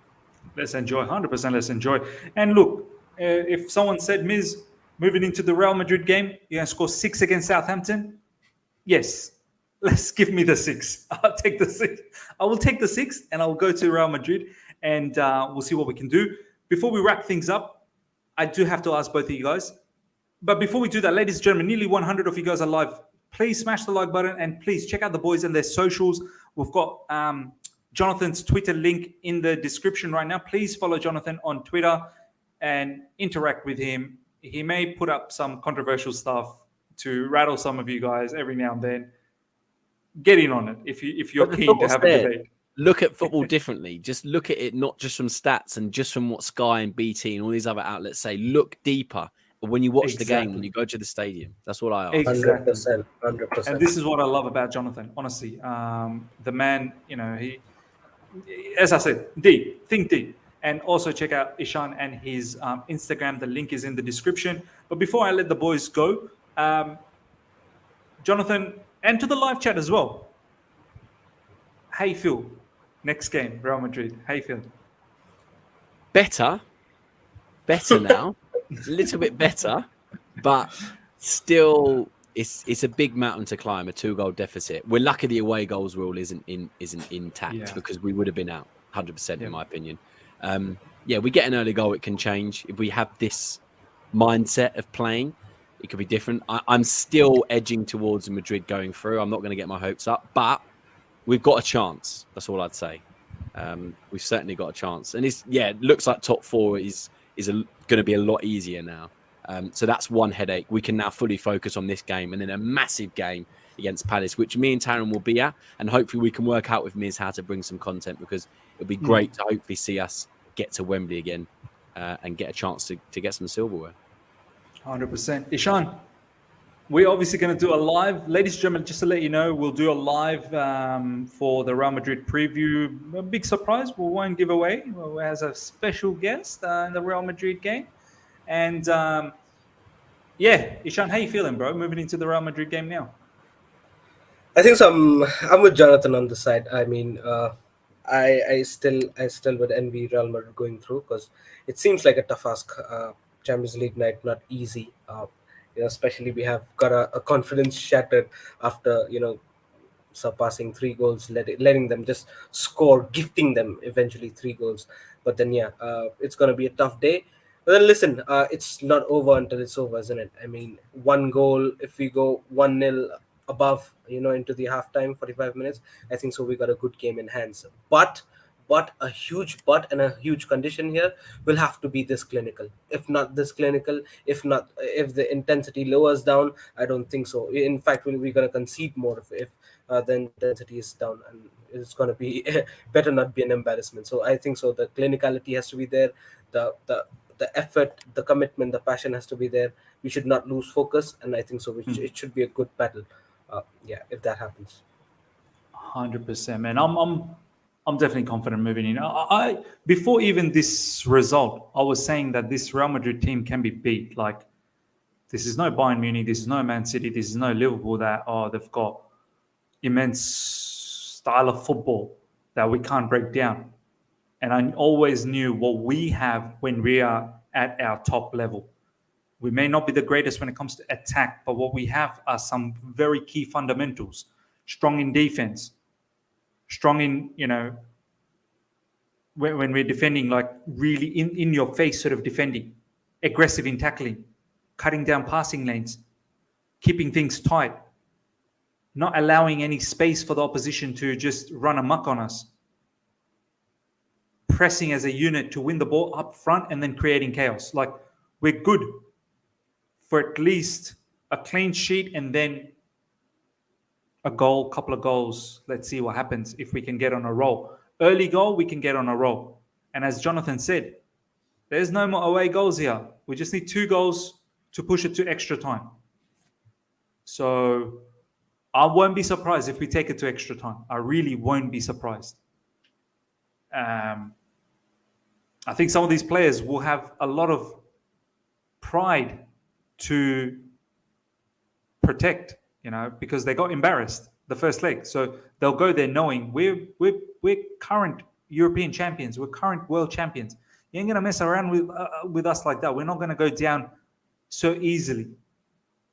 So I'm still confident. We can push this to extra time. Not gonna be easy, but I'm very confident. If we can keep a clean sheet, that's it. And I know it's a big if. It is a big, big if when you've got a player like Benzema. But let's see what happens. 150 of you guys live right now. Smash the like button. Number 1. Number 2, if you're here for the first time, subscribe. We are going to be building up to the Real Madrid game in the next couple of days. But over the next few days, I'll let you know what the content that you guys can expect. Make sure you smash the like button. Subscribe as well and hit the bell notification. Up next will be the review, which will drop in the next half an hour. Will be a short review about this particular game coming from me. And then in about UK 9:30 p.m., there is the one big blockbuster game for this weekend that everyone's talking about. Manchester City versus Liverpool. How can we not talk about that? It's the game of the season. Could be the decider for the title. So we've got a premiere for that coming up where we've spoken to a Liverpool fan, and you guys will enjoy it. You guys will really enjoy it. So make sure you check that premiere out. UK 9:30 p.m., ladies and gentlemen, if you are still up at that time and then just wanting to see some content. You're going to enjoy that particular video. Not crazily analytical. It was just a very chilled group of people, as if just talking at a cafe, talking about the big match that's coming up. And then tomorrow, ladies and gentlemen, we're actually going to do the watch along for Manchester City and Liverpool. So make sure you're there because it's going to be epic. It's going to be epic. Hope you guys have enjoyed this stream from us. Johnathan, thank you so much for your time. As the live chat has said, maybe you're the lucky charm. Would love to see you more often in some of these watch along. Hope you've enjoyed the watch along as well, the experience with the live chat, with the community, with Ishan. 100%. Some final words from you, bro. Yeah, 100%. It's when I texted you yesterday, I was like, really want to go on and just talk about this game and just talk about how we've been because it's been a tough time.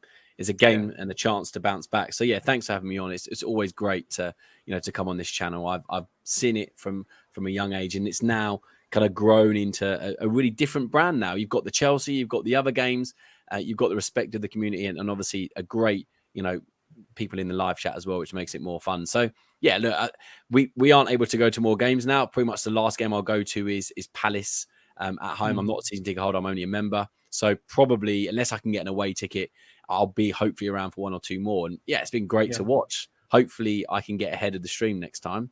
So we're not seeing goals after they've gone in. But yeah, it's been great for having me. And yeah, just great to share opinions and speak with you two guys. 100%.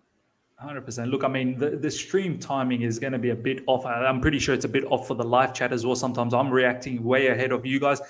I think it's that being together. Being 100%. I mean, just talking about the game. 100 plus people, Johnathan, all of us watching a game together. And I've just checked, like the views has gone past 4,000. It's just crossed 4,000 views. So that's a lot of people coming in and coming out and watching some moments. So I think that's very, very important. Ishan, my boy, look, I love you. All the things you've done for the channel. It's much like what Johnathan did in the early days. You've just taken the baton from him and carried on with the growth. Thank you so much for your time, Ishan. Ladies and gentlemen, honestly, the amount of time Ishan gives to the channel is incredible as well. So I do appreciate that. Ishan, obviously, we see each other tomorrow for the watch along for the Liverpool Man City. Of course, it's the game of the season. How can I miss it, man? Come on. Game of the season will be here as well. Tuesday, Ishan, with Chelsea Real Madrid. No, as in Premier League. Premier League. No, as in Premier League. But you know what? For today, I did not knew that Johnathan was coming. Johnathan, actually, I kept it as a surprise surprise by Miz. Yeah. And it was the last moment of the last watch along that Miz is like, oh, Johnathan, there's another guest. I thought it was Ryan or something, but it says it's Johnathan. I'm like, oh my, wow, Johnathan is there. It was a surprise. It's been good fun, man. Good fun. And what a game to watch as well. Watching 6 goals, no goals conceded. When's there going to be an IPL stream? That's something in the comments. Yeah. There you go. It's a good question, Shubra. Okay, I will answer it. Ishan and I, we had a conversation after the last one. We had a 4-hour stream, which was very heavy and taxing. And the thing with cricket is that we both realized that there is a lot of stoppages because after every over there is a stoppage. It's not like football where it's back and forth, and you can. It's highly entertaining, don't get me wrong, but for 4 hours, it is very taxing to sit there for 4 hours. And the other thing that we were a little bit sort of concerned was the views weren't that high. So to do 4 hours for not enough views, maybe Ishan and I will give one more try, maybe another blockbuster game, but maybe we'll wait till it's a semi-final or a final. Build up. Yeah, like you say, latter stage of the tournament, give people nice, notice. I'll make sure I can tune in. I've been watching a little bit of the IPL, and there's been some big hitting. Ishan was saying, like yesterday, two balls left, 2 sixes needed, and 2 sixes got. So it's the best franchise tournament in the world for 2020. 100%. So 100%. Worth watching. We'll probably wait till it gets to semi-finals, finals, to cover more. But we'll see. Ladies and gentlemen, hope you guys have enjoyed this. As I said, in half an hour time, I'll drop the review, and then 9:30 p.m. UK, do check out the Manchester versus Liverpool premiere, which is going to be fantastic. Until next time, everyone, take care and see ya. Enjoy the victory. Up the Chelsea.